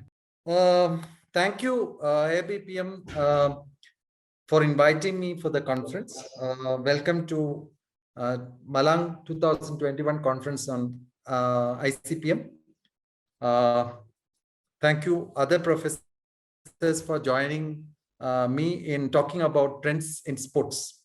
I thought after the social media interaction and Professor Daisy's enlightening speech, let me give a different perspective and let me give an idea about what is happening in sports with respect to the business side of it. So let me go into that directly. So what is the relevance of the topic? The topic is relevant because we are having this pandemic, and this pandemic has caused a lot of losses in terms of shifting of sports events, cancellation of sports events, etc. There are a lot of format changes which has happened, which I'm going to talk about. A lot of loss of revenue, which is obvious. Alternate leagues happening. You can clearly see that. I'll talk about a little bit about alternate leagues, which is there. The influence of technology. We are going to see sports in a different way now. You can see now Amazon Prime is showing English Premier League in their premier time. So that clear indication that sports is changing its dimensions. People are thinking sports in a different way. There are a lot of global competitions which are happening in this year, which was previously supposed to happen last year. So we'll talk about it. So this will be the flow. We'll talk about the Champions League first. We'll talk about the format changes in Champions League. We'll talk about Super League, which is very interesting and very controversial. We'll talk about COVID-19 and sports, which has happened, and other trends which are happening in this particular area. So all of you know this is Champions League. Last week, the final happened. We all know that Chelsea defeated Manchester City by 1-0, and they won the Champions League. Unfortunately for Manchester City, they couldn't do a double, because if they would have won Champions League, they would have two championships. One is English Premier League and one is Champions League. I don't know whether this will work, but let me try showing this. I'm not sure. Anyway, let me try. If you don't get it, that's okay. But let me just see whether I'll be able to show this to you. Let me just, okay. Just stopping sharing and I'll come back to this. Yeah. Sorry for the volume. It might not be too good, but let me see.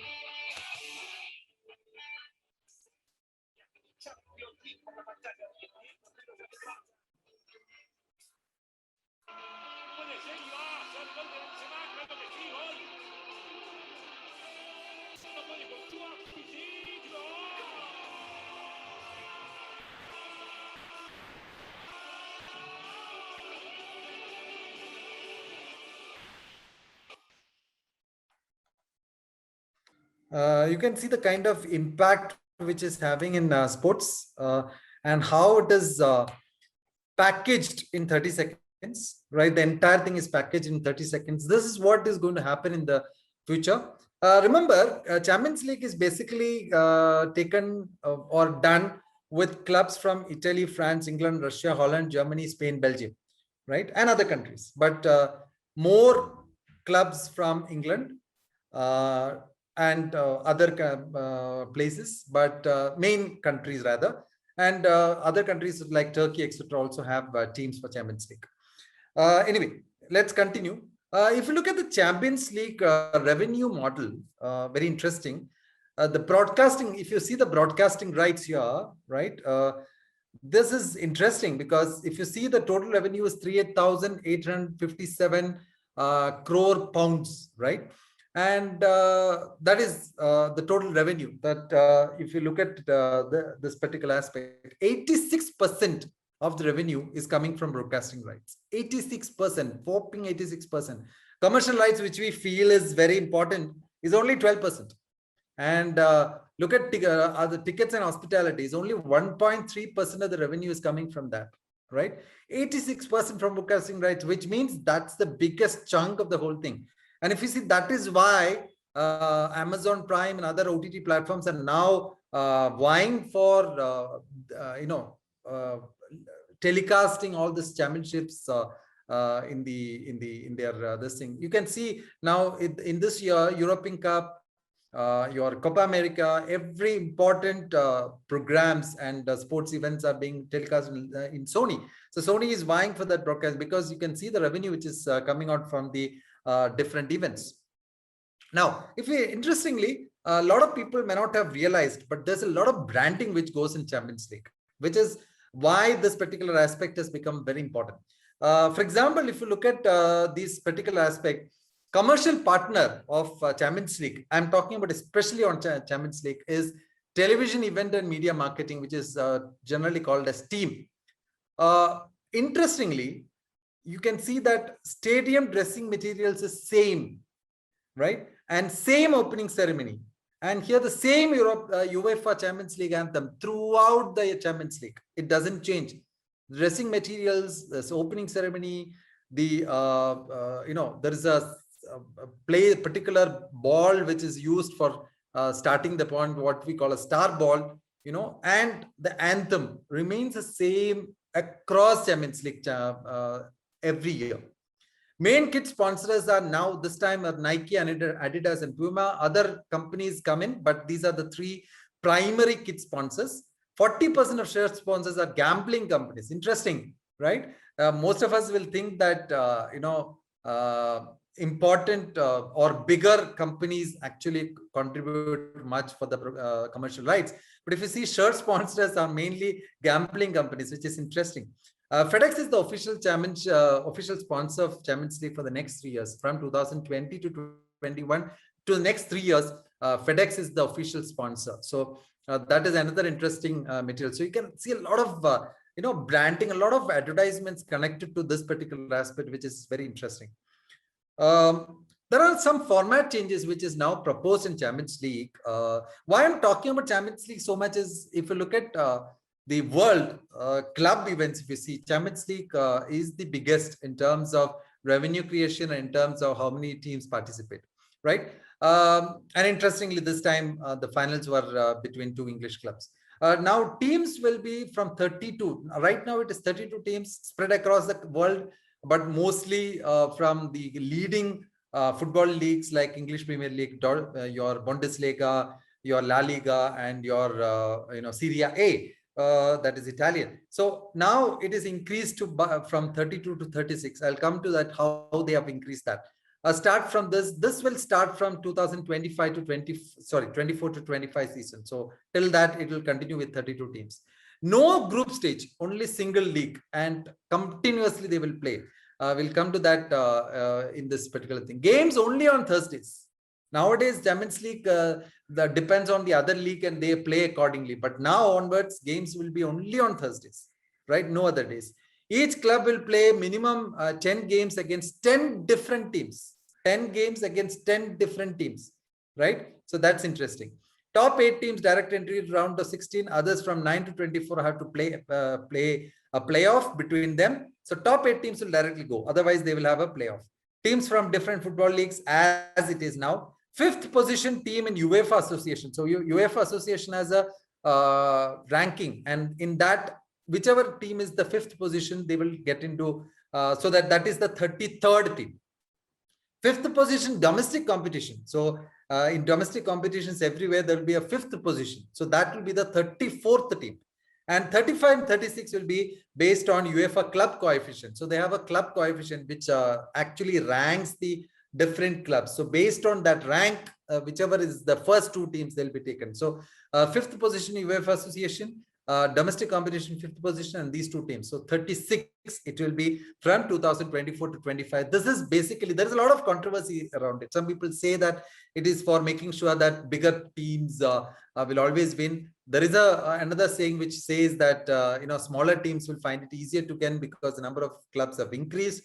But whatever said and done, this is to increase the popularity of Champions League across the world. Now, when Champions League came, another interesting competition came in between and created a lot of furor and controversy. This is what we call as a Super League. And in fact, this is a very interesting case study also for managing and leadership, right? This was done or considered, or this was taken by 5 important personalities. One is the chairman of his name is Florentino Perez of Spanish origin. He was the coach and he's the president of Real Madrid. He was vice chairman Andrea Agnelli. He was chairman of Juventus, vice chairman of Manchester United, vice chairman of honor of Liverpool, Henry, and vice chairman honor of Arsenal. His name is Stan Kroenke. So these are the people who have contributed to development of Super League. Unfortunately, Super League started and finished off in a month, right? It couldn't go on. We'll come to that. The objective was very simple, to create a different kind of league, right? The model was based on National Basketball Association League, NBA, which is happening in US in basketball. But unfortunately, it didn't work out. The features were 20 clubs were there, which was the proposal, out of which 15 will be founding clubs. So already there. To create so you have Pan-European Football League, right? So 2 groups of 10 teams each playing 2 matches against each team. This was the concept which was developed. For founding clubs would receive, that is 15 founding clubs, will receive 3.5 billion pounds to support infrastructure investment plans, right? 3.5 billion pounds. In addition, you can see that why I've highlighted, because there's a lot of commercial revenues coming in. The founding clubs would share 32.5% of commercial revenues. 32% of the whole commercial revenues, whatever you are going to get, with a further 32.5% being distributed between all participating teams. So founding clubs will get 32.5 and the rest will go to the other teams, including the 5 invited teams. So the 15 teams will be founding and 5 teams will be the invited teams. 20% of revenues would be allocated based on merit, based on performance of Super League, and 15%, the rest 15% would be shared based on broadcast audience size. This was the total thinking behind this particular idea, and huge teams are involved. You won't believe the biggest teams in English Premier League: Arsenal, Liverpool, Manchester City, Manchester United, Chelsea, Tottenham, and the biggest teams in Spain, Real Madrid, Barcelona, and biggest team in Italy, Juventus, AC Milan, Inter Milan. All these big teams were involved. Idea was to be like NBA, as I told, a league which was like always between teams and founding teams and revenues being shared, etc., etc.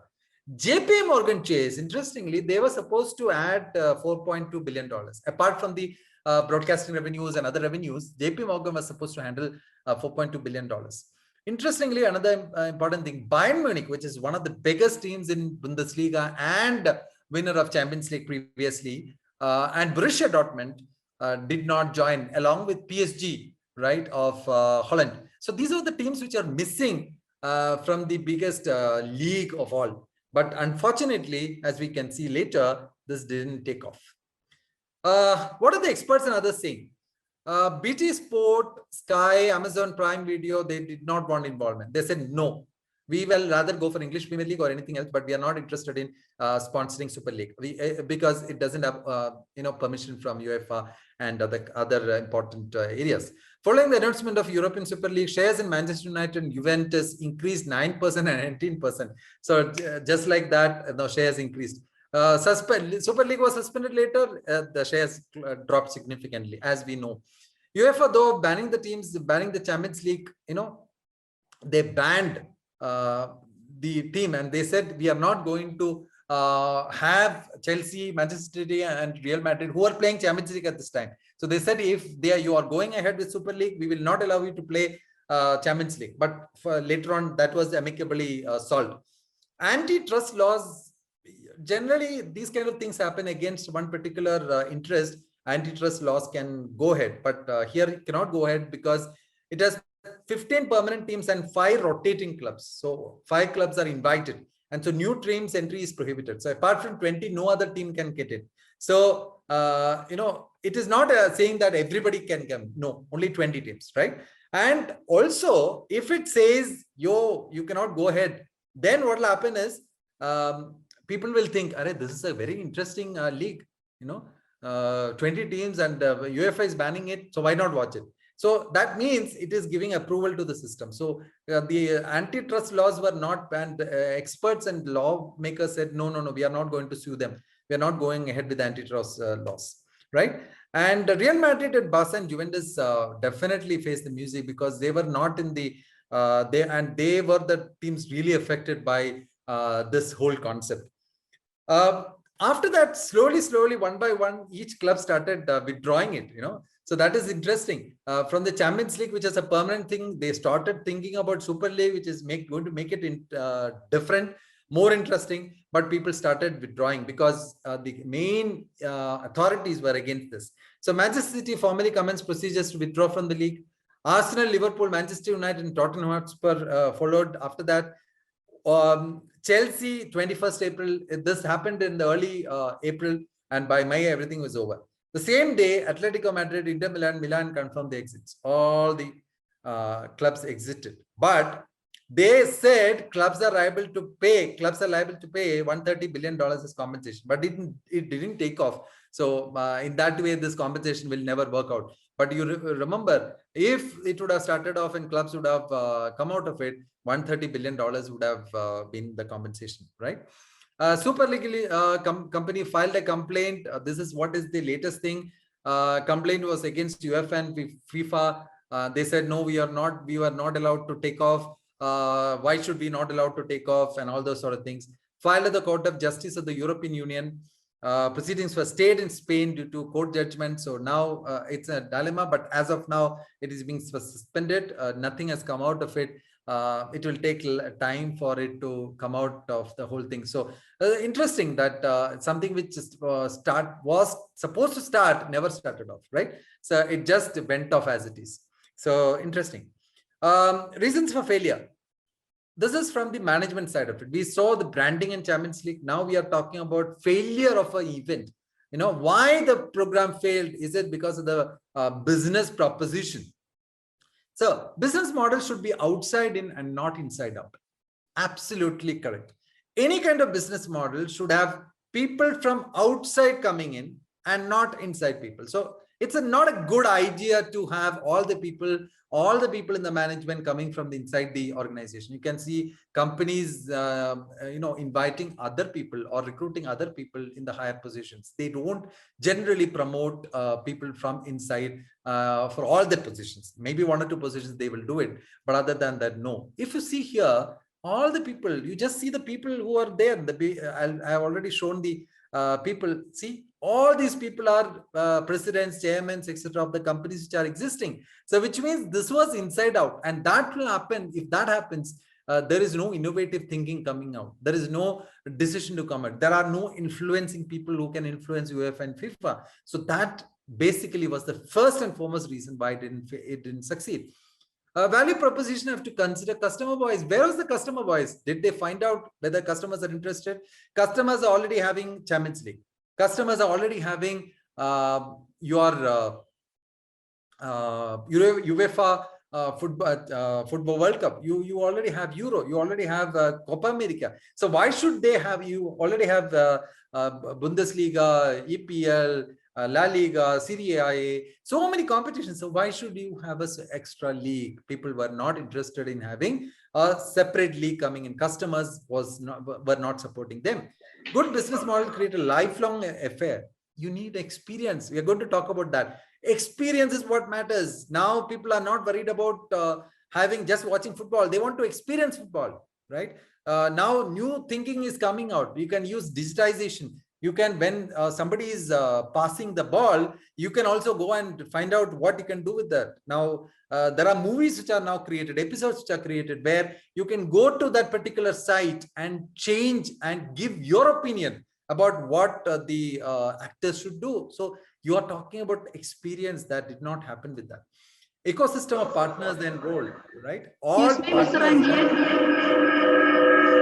You have only 1 minute. Yeah, Can I'm make finishing it short, fast. please? Yeah, I'm finishing it fast. So there should be an ecosystem of partners, which was not there, and resistance from UEFA and FIFA. This is what is FIFA is Federation International de Football Association. UEFA is Union of European Football Association, etc.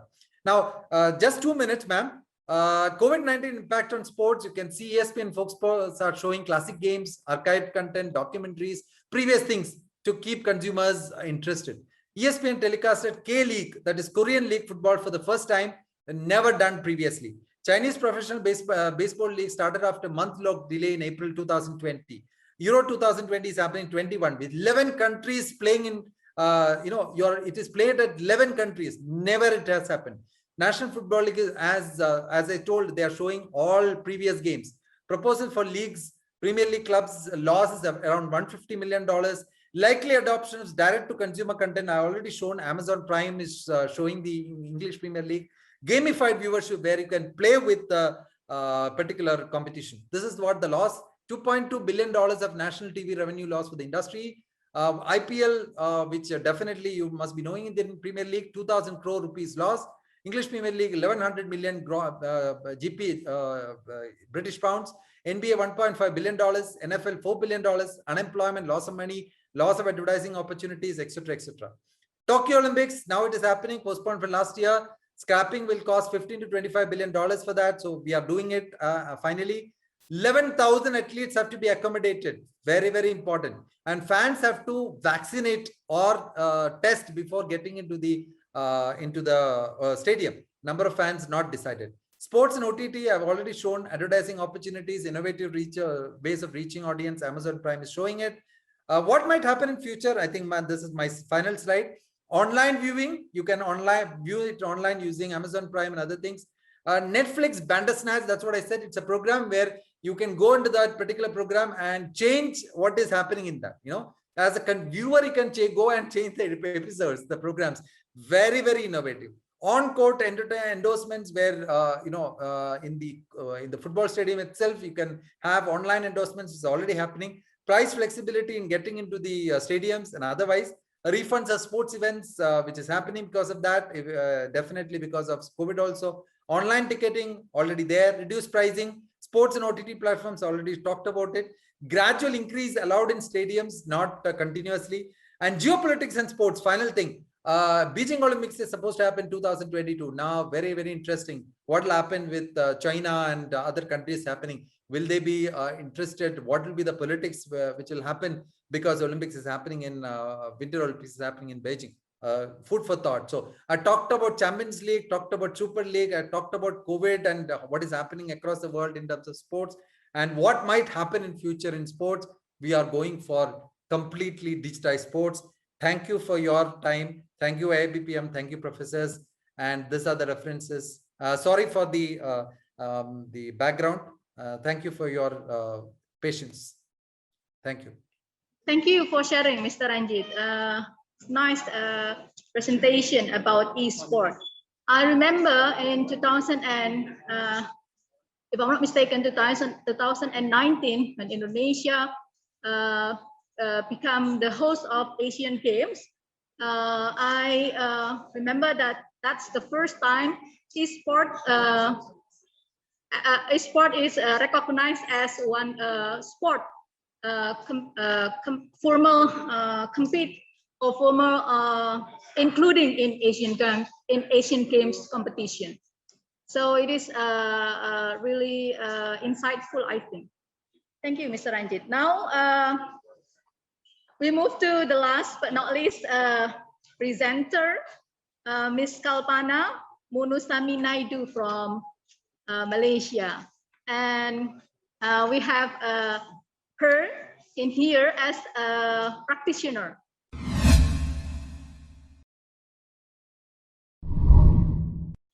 Yeah, hello. Hi, Ms. Kalpana. Yeah.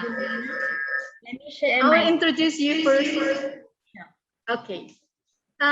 Ms. Kalpana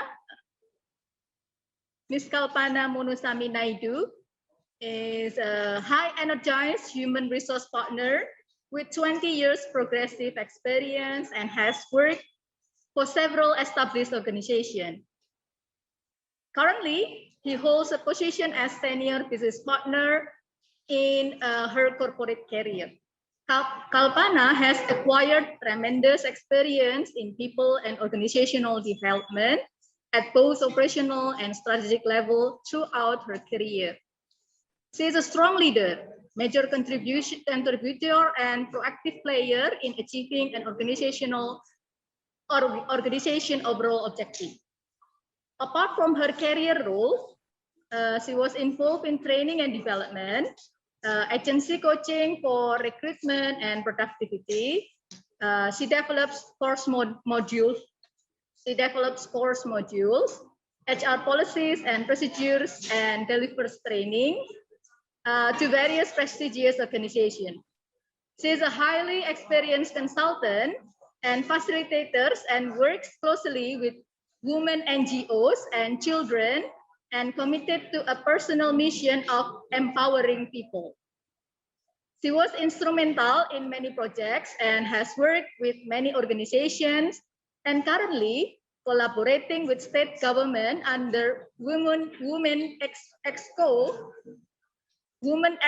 wing in organizing upskilling and social development programs to promote gender equity and to eliminate violence against women.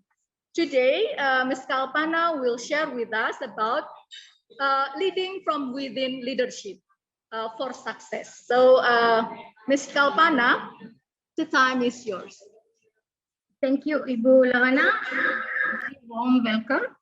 Hi, everyone. Good morning, good afternoon. I think it's already afternoon for some of you. Thank you for participating. Okay, so today we heard from Dr. Daisy.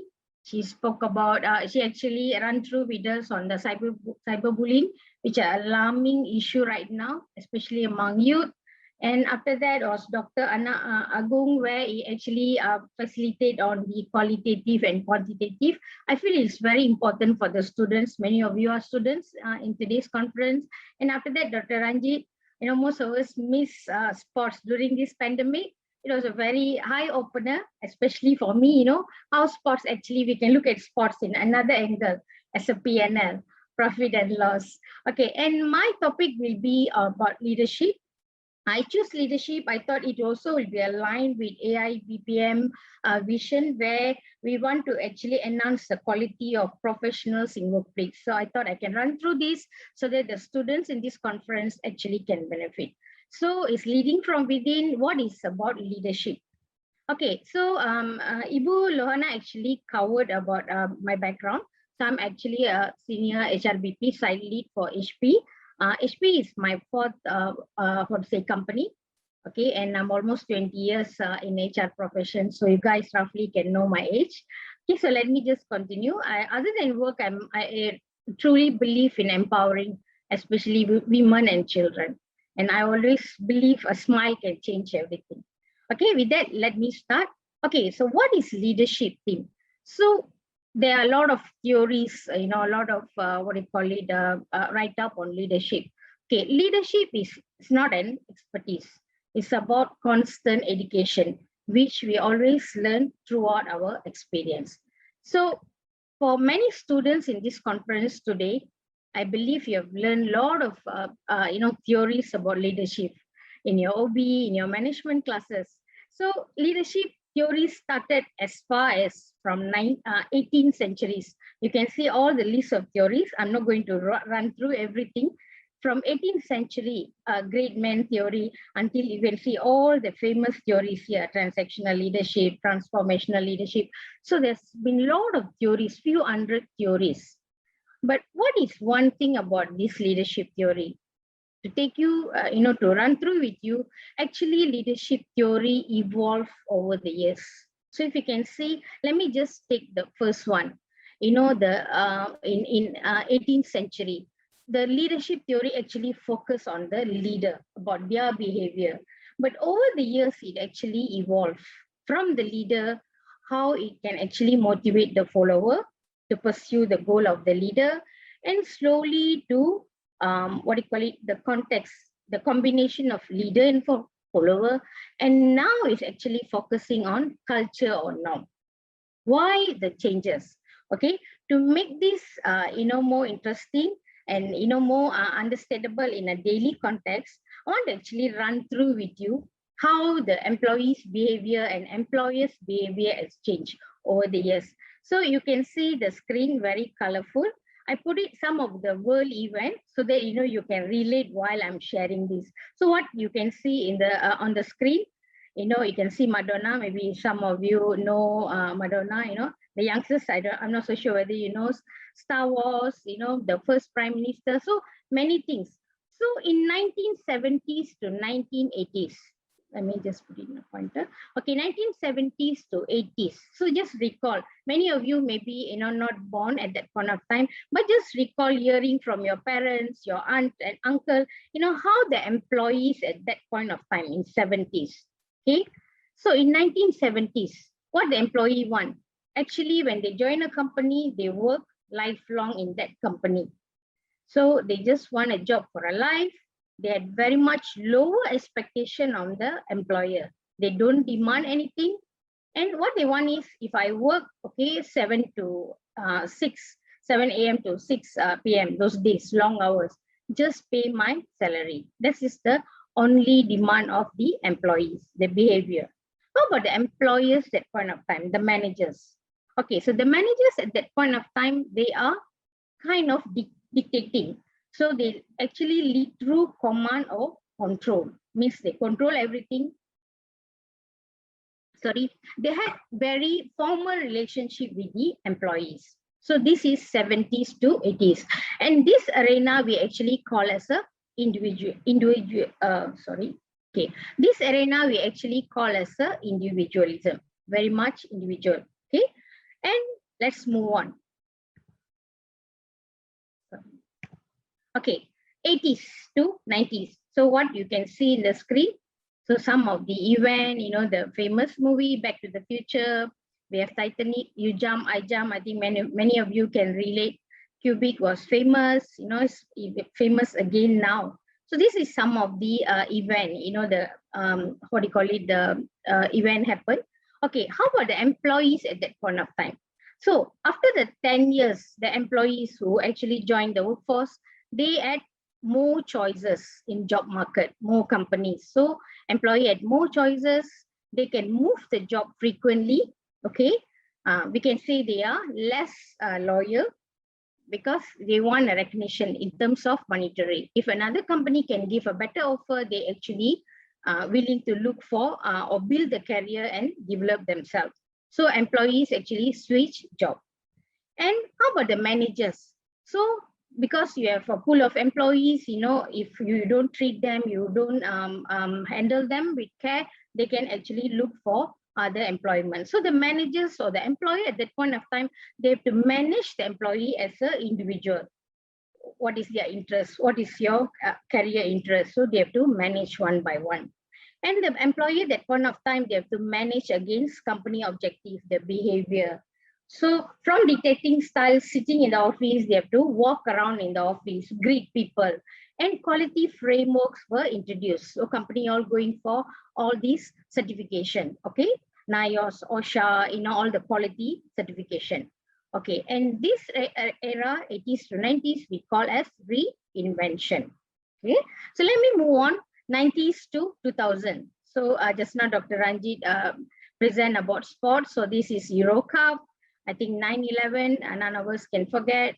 And this is the time, we have a lot of introduction, new introduction, in IT world.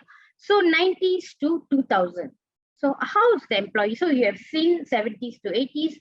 80s to 90s is now 90s to 2000. So just to give you an overview, at that point of time, the employees, even they had more choices in market. Okay, so anytime, they can look for other jobs. And this is a time where the employees are protected legally. Most of the countries' union were introduced, okay? And they were actually happier to challenge the managers because they know the law. They are protected by, unions, legal group. So if anything, they are not happy, they can actually challenge the manager. And the employees actually want to feel involved. They want to participate. They want to be part of the discussion. And they are looking for the value in the company. They just don't want to work for any ABC company, but it's more on a established organization with values. So how about the managers?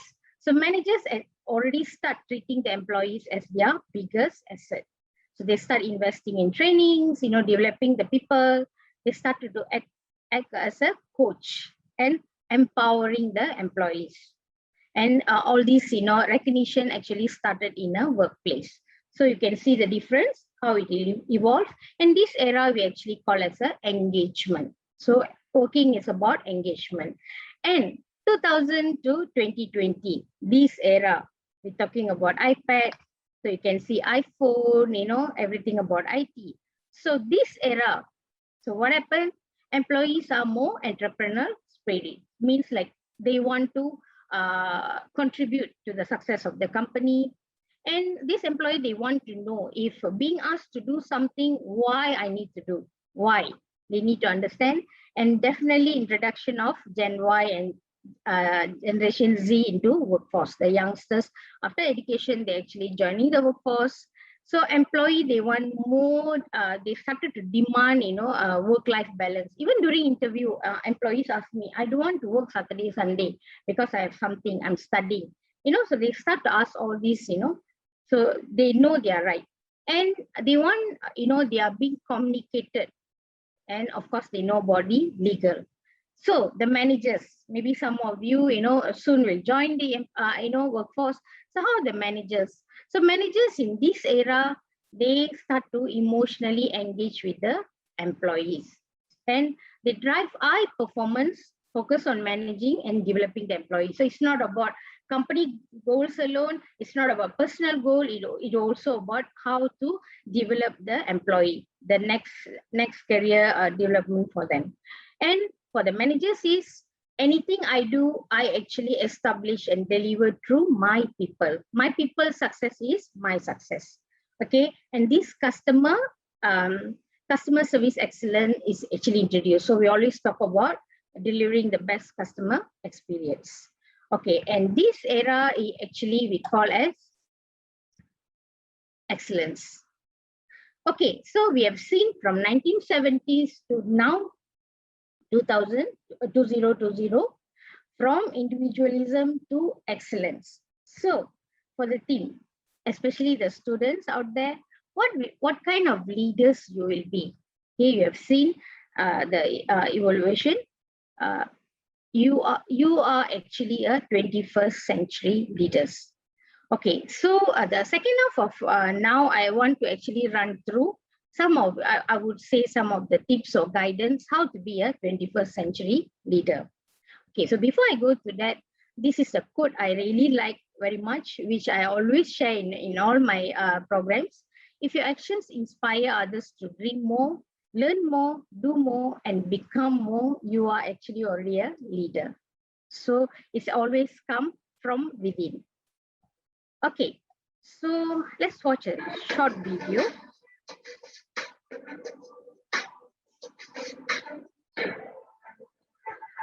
So is the ball, is it moving in a straight line?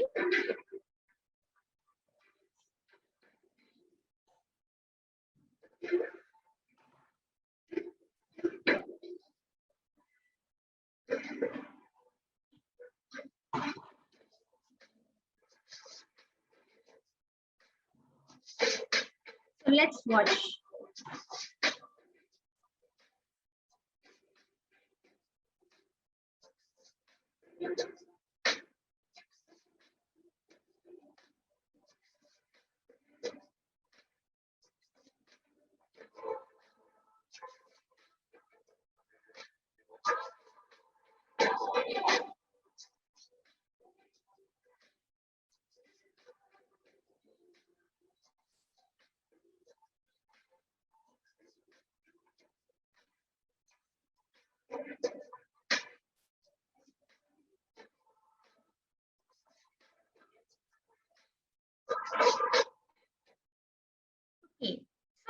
we watched in the video just now, okay, at a glance, it showed like the balls are actually circulating in a circle. But in effect, it's actually just circulating in a line. It's just moving in a line, but when it's all together, it becomes a circle. So the first thumb rule in leadership is don't be judgmental. Okay, so let me move on. But leadership, in leadership behavior, we have some judgments.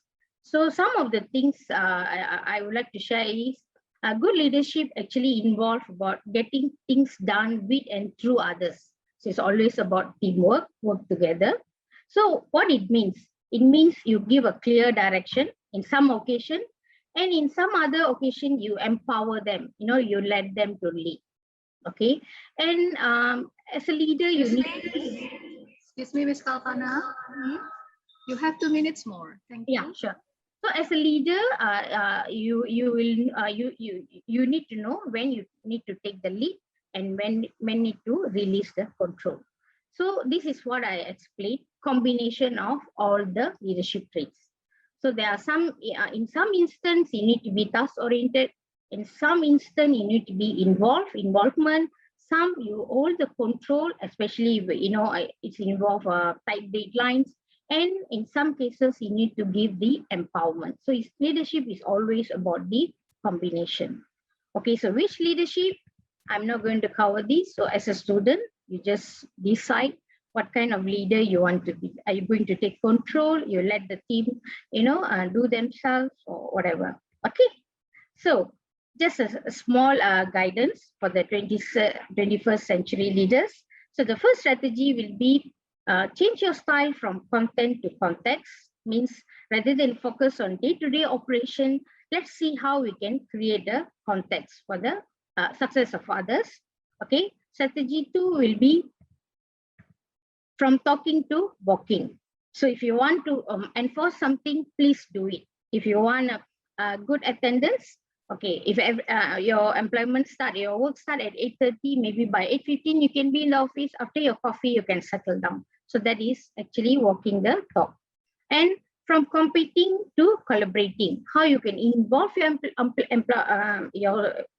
your team members, no office politics, no conflict, but actually based on relationship of trust and desire. Okay, so here you're being a role model. And move on, how you can be a guide from guru. Okay, rather than providing answers, you coach them. And from critic to a cheerleader, you celebrate the success together.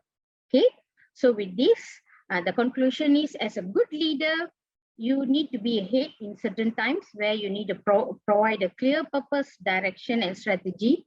You have to use your heart, feel for them, and you must have the guts to do the right thing. So these are the leadership concepts. So as students, in this conference, adopt the leadership style which you feel will suit you and your personality. And don't just focus on your education. So the conference you're attending is like, it shows, you're enhancing your skills. So look at, all other things like your education, your experience, even you have a summer holiday, try to do some job to gain some customer service experience, your network, your CV, everything actually play a role. And lastly, don't only look at outer, also your inner strength, your soft skills, your values, your responsibility. It's about you, your motivation. Do what you like, your passion. Then I think you can shine as a leader. So team leadership is not a position or title, it's actually about action and example. With that, I end my presentation. Thank you, Ibu Lohana. Okay. Thank you for sharing with us, Ms. Kalpana. I believe that leading from within leadership, we can, what we call it then? I just connect with the cyberbullying that Ms. Stacy said before. We know that it's what we call it then, threaten our next generation. So probably because leading is guiding and also give example as a leader. So probably bullying is also happen in the workspace. So I think it's really useful if set the cyber bullying awareness in the workspace. I think it's really connected to. Now, all the participants, thank you. We will set to all the keynote speakers. Thank you very much for the informative and interesting talks. Now we will start a question and answer session. I saw here in screen, from the participant online, it's really challenging, yeah, facilitating online participants and also on-site participants, yeah. Bridging them is also challenging, I think. Especially me as a moderator. So I saw here in the screens, probably the on-site participants didn't know what the participant discussed with the presenter. But I would like to choose one,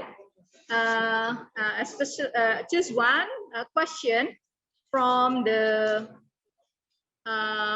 audience, online audience.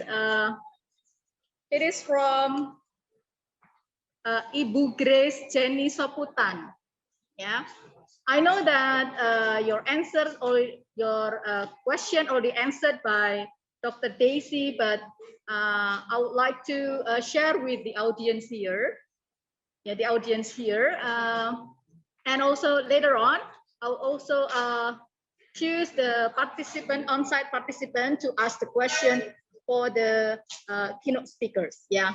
But first of all, I would like to choose one question from Grace Jenny Soputan. She asked, how to punish cyberbulliers? Probably the question is for Dr. Daisy. Probably Dr. Daisy can share with us about the. She said that it's difficult. Yeah, it's difficult to punish the cyberbulliers because many countries didn't set or not yet set the law for the cyberbulliers. But would you also the Malaysia? But would you please to share with us the country and also probably a place that already practice the cyberbulliers laws? I think that's for Dr. Daisy. Would you please to share? Yes, Dr. Daisy. thank you, Ibu. Thank you so much. And yes, Malaysia, we do have a few not cyberbullying, but the cybersecurity law, but we don't have a specific law on cyberbullying. Nearby country like Singapore, they have already implemented and they have the law called HOPA, harassment on the is a law on the against the cyberbullying, which will make the harassment or cyberbullying perpetrator to be punished. And there are Western countries like US, UK, they do have a law. And why I'm proposing a law? Because we must take cyberbullying more seriously. Why? Because our youth deserve more protections from cyberbullying. Of course, I'm not suggesting that legal action is the only move or the only solution for us to do. Of course, we need collaboration from all parties. But with these legal actions, we can assure that victim and the family, they will be able to see the perpetrators or the bully will be held accountable for the damage that they have caused to the victims and the victim's family. And regarding the questions that Grace had actually asked, how to actually punish the bully or the perpetrator, I find that it is rather difficult because some of the perpetrators, they are unknown and we are unable to identify them because they can use a fake account. But for those that we can identify, they should be sanctioned against the perpetrator.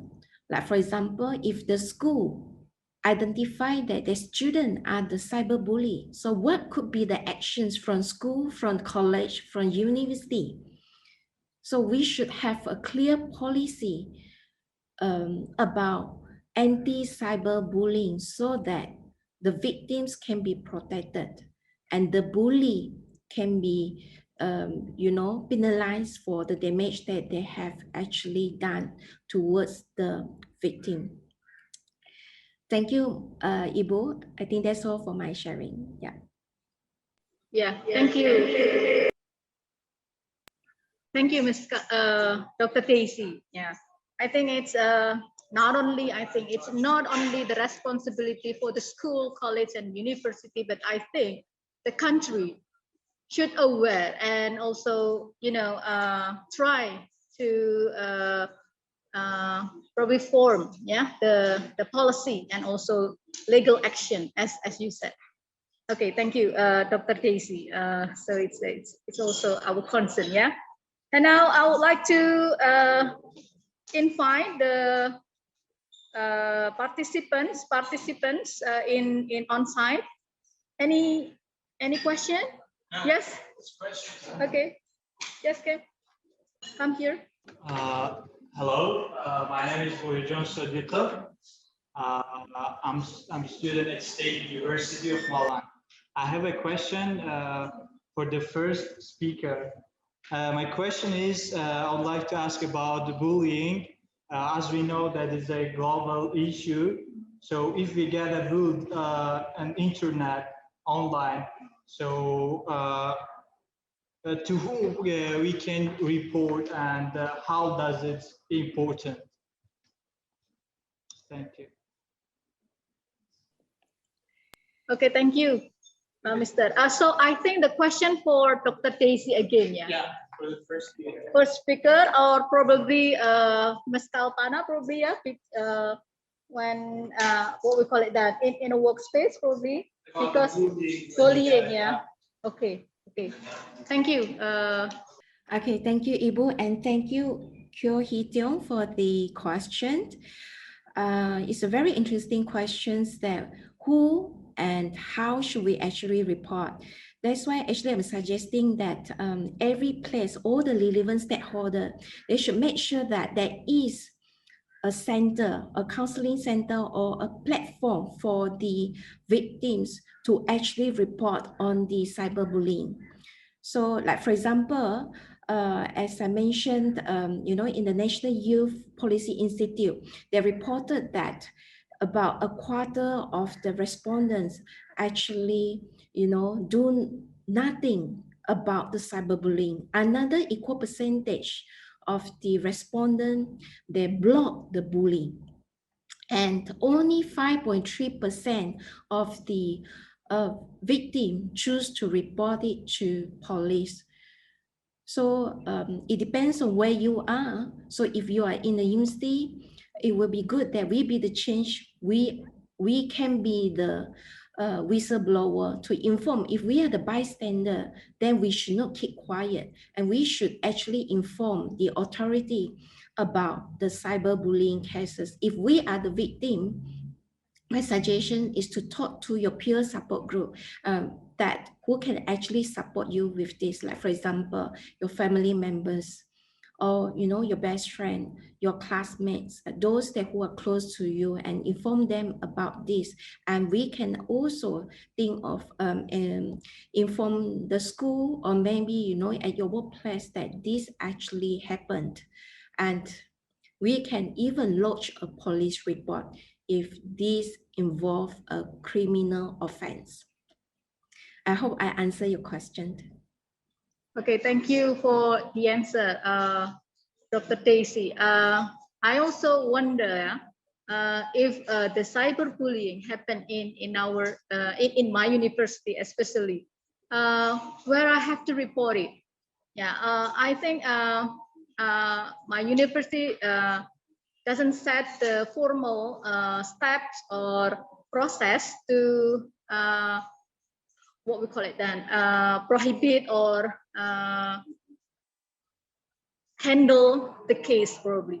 And I would like to probably have insight or sharing from Ms. Kalpana, especially when we related this with the leadership. We know that leadership is about action, give example. And what do you think if cyberbullying is also happen in workspace, yeah, as a leader probably, or how as a leader to we can say give an example to the employees how you can manage the cyberbullying or to process the cyberbullying in in a workspace. You can share, yeah, your experience probably. Thank you. So I can't deny, cyberbullying or any kind of harassment doesn't happen. It do happen in, in any workplace, company environment. But most of the companies, they have a policy established. Okay, maybe I just quote like the place I'm working currently. So we have anti-harassment, anti-discrimination policy in place. So if any of the employee is violating, the process is already there. What are the action can be taken? It can be reported to HR, their manager, their superior. We have the hierarchy, reporting hierarchy. Or we also have an independent party, like we call it like a compliance office, where it managed by like third party. So employee can freely call or email and complain about if they go through any kind of bullying or harassment in workplace. So that's why I say company already moved, right, 1970s, the traditional way to value creation. So in current arena, most of the companies, we have this established because we want to take care of the wellness of employee, and we ensure, how to say, we minimize. I won't say nil, but we try to minimize this from happening. Okay, Ibu, did I answer the question? Yes, thank you. I think so. Yeah, the compliance, yeah, center, something like that. Yeah. Okay. Thank you for the answer, Ms. Kalpana. Yeah, probably we can apply also here. Yeah. Start from the university first, probably. Okay. Now, is there any more questions? Okay. Assalamualaikum warahmatullahi wabarakatuh. Hello everyone, my name is Asad Bilal Rahman. I am from Yemen. I'm a student at University of Malang. Actually, I would like to ask about photography. Does collecting data by using photography is much stressful because as now at this time pandemic and a lot of researchers, they start using photography to collect data. And also, how many percent by using photography it will be correct and trustful? Thank you so much. Thank you so much, Mr. Asad. Asad. Okay, Mr. Asad, your question is for speaker two. Oh, yeah. Speaker two. Okay, Pak Agung, yeah. Yeah. Okay, thank you. Pak Agung, can you notice that, Pak? Yeah. Mr. Okay, Bu Lohana. Asad, yeah. Asking about how if we want to collect data from photography, Pak. Oh yeah, nice. How much is trustful? Oh, how to transfer, yeah? No, trustful. Oh, trustful. Okay. How many percent will be correct? Okay, from photography. Yeah. Okay. So the validity, yeah, the validity probably, yeah, the validity of the data from picture or photography. Something like that? Yeah. Okay, thank you. Yeah, let us know. Okay, thank you. Okay, thank you for the nice. Yeah, can you hear me? Yes. Yeah. Okay. Let my answer. Yeah, about in my opinion about that question. Thank you. Very nice question about the photography or photo voice. Yeah, photo voice in the qualitative. In ethnography, when the researchers enter to the online community, the researcher look at all of the communication interaction between members. Yeah, between members. The interaction between members for example, in Facebook, if you enter the Facebook, there are so lot of comments, there are so picture posting, like the photography in the picture, for the picture. So how to trust, how to trust that the picture is it can be our data collections, in ethnography, especially for the picture about the data, about the trust of the data, we have to put in our result, our finding, our description in our result, finding and result about the sources of the data. For example, in Balinese, in Balinese community online, what they talk about the COVID-19. So in the Balinese community online, you see about the picture when the Balinese dancer, using masks, and then they dance in the temple. For something for like that, and then you copy the picture, the picture, and you put into the result, to your result project, and then you have to put or mention the sources, mention the sources that the picture that for the picture.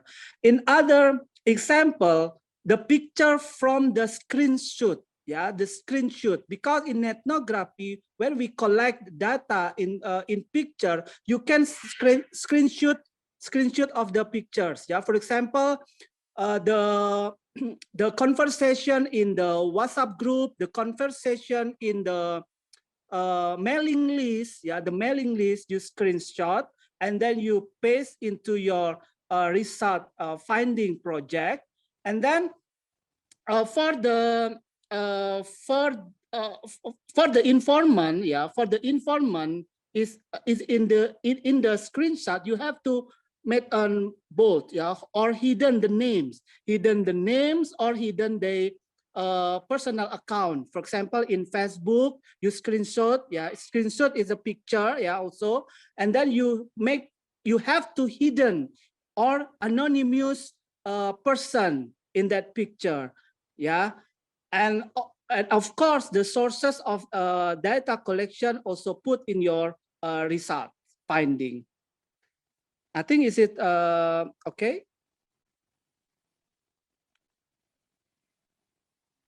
Yes, I think it's answered the question. Yeah. Aswad.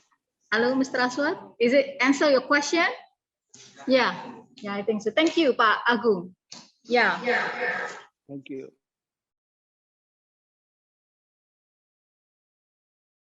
Is there any more question from the audience? One more, only one, one. Oh, Bapak, sorry. Okay, one. Okay, I will go to you, later,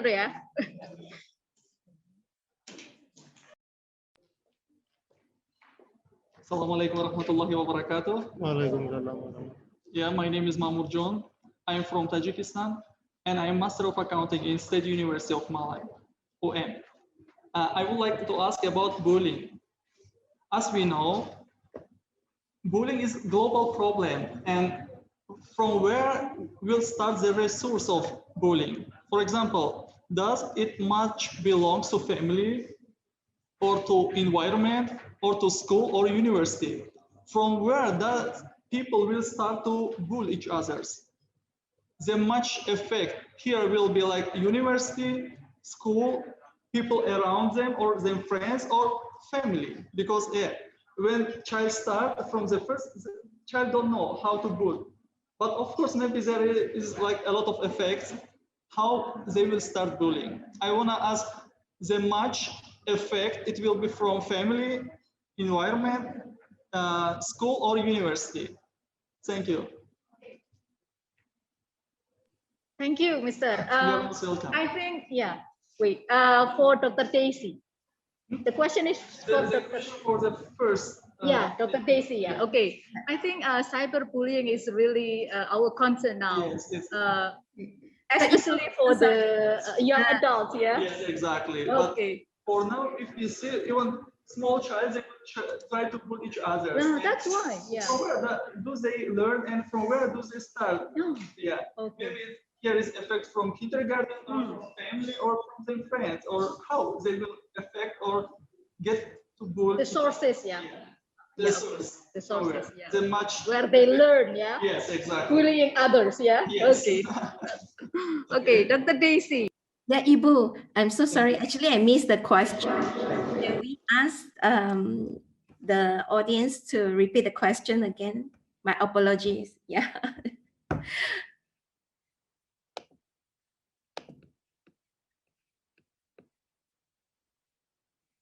Ibu? Okay, yes. Can I request the audience Question. to repeat the Yes. question? Okay.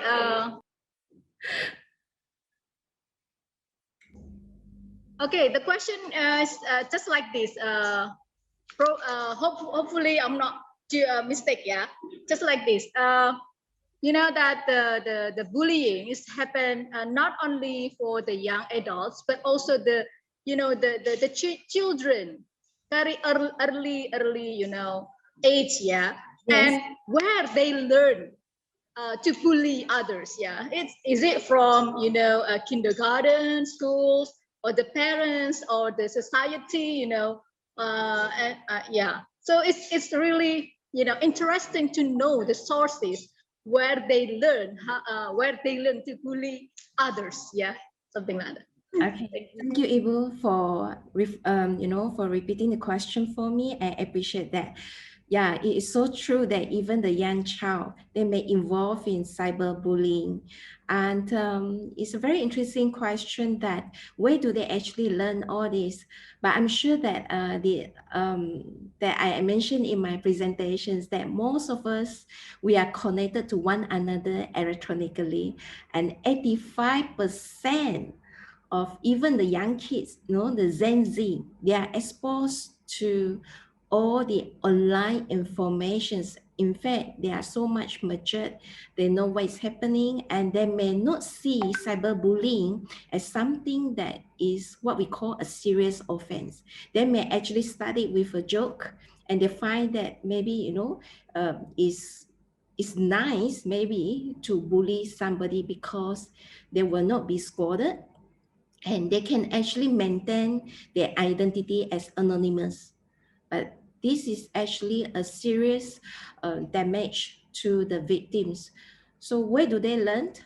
I have no idea, but I'm sure that the online internet has some form of impact to their life, because nowadays we know kids are online for classes, even for the younger kids. And online information has so much resources and exposures, I would say, and sometimes the exposures are too early for them because their mental are still developing and they are not matured yet to take the informations. And sometimes they learn cyberbullying from their peer support group. They thought that it is all right to do that because they do not have the information about cyberbullying or even educations, the proper channel to tell them that it is a no to bully somebody. So that's why actually I'm suggesting that we should have a support group, and the curriculum should actually incorporate that cyberbullying is a no. We should stop cyberbullying. So they should be taught early in even in the nursery, in the the preschool, that all this cyberbullying act is no good, and they can't actually cyberbully others, because for young kids, they do not know what is right and what is wrong. They may not know that this may have a serious consequence on the victim, on that they bully. Yeah, I hope I answered the questions, and thank you for the question. Thank you, Ibu. Yeah, thank you, Dr. Daisy. Well, there are many enthusiasm here, yeah, may I probably add one more, yeah? Last question, final question, yeah, from the audience, yeah, here. Okay, Bapak, please, from Universitas Hairun, yeah, if I'm not mistaken, yeah? Please come in. It is the last, yeah, question.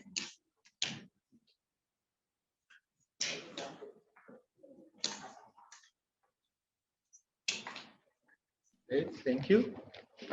It's basically not really a question, but some thoughts about the presentation and materials is just given. The first thing about the bully itself, my question probably is a rhetorical question: is how do you define bully? I think one of the slides from Professor Daisy about exclusion and what else, four, I think. But the thing is the degree of acceptability. For example, I have a WhatsApp group, and one of my friends just removed me from the group, and is that considered a bully or not? It's kind of thing. So my comments will be probably that's the reason why there's no law about cyberbullying, because it's really flexible. In Indonesia, we call ngaret. Yeah, it's so rubbery, it's so elastic, so you can drag as far as possible the definition of bullying. So that's the reason why it's hard to get the bullier. Okay, and the thing is, when Professor Daisy mentioned about the early age people or our children, I'm afraid that in the flip side, you can see that maybe those children is just too weak. Okay, we just spoil them with all the what we have now. So maybe because that's what the reason why they just too weak, too soft as a man, so they cannot grow up as a better person. So this, I'm concerned about when you put this in the frame of bullying and cyberbullying, and they just run away to you and to their mom, to their dads, and say, somebody just say something ugly to me. And when you define that, it's just a normal criticism. And so that's why probably some relate to the other keynote speaker about sports. That's a good way to start facing criticism. Okay? When they say something about your hair, your hair is ugly. That doesn't mean it's bullying. It's just a fair criticism. So I'm afraid that if you put the frame of bullying, especially it's go to cyber, and you become just too flexible. Okay. Especially when it's called cyber, we don't prepare our children as a cyber is something not real. So probably just one person have 3 or 4 accounts and they just attack you. So there's my comment is about cyberbullying is it's too flexible, and that's the reason why it's hard to you question where should I report the cyberbullying. And my point, the last point is I'm interested about the Agung materials.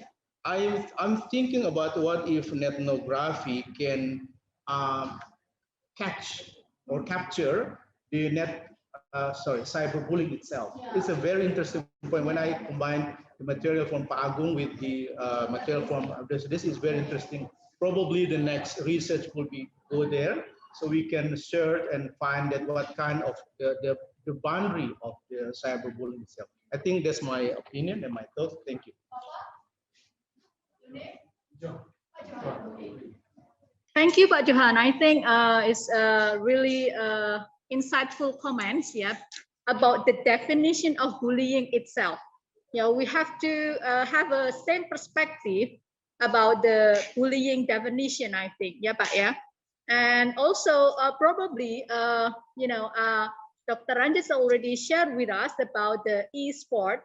I think it's also one of the, what we call it then, prospective, not only the business, but also activities for the young children, yeah. And also it's can be, the way, yeah, the way they, what we call it then, learn, yeah.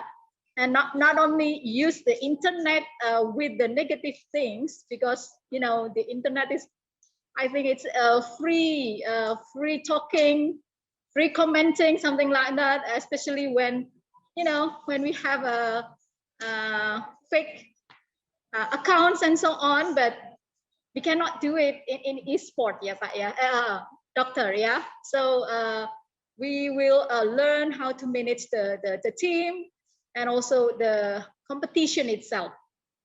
I think that's all, yeah. Bapak Pak Johan, yeah. Pak Johan dari Pak Johan from Hairun.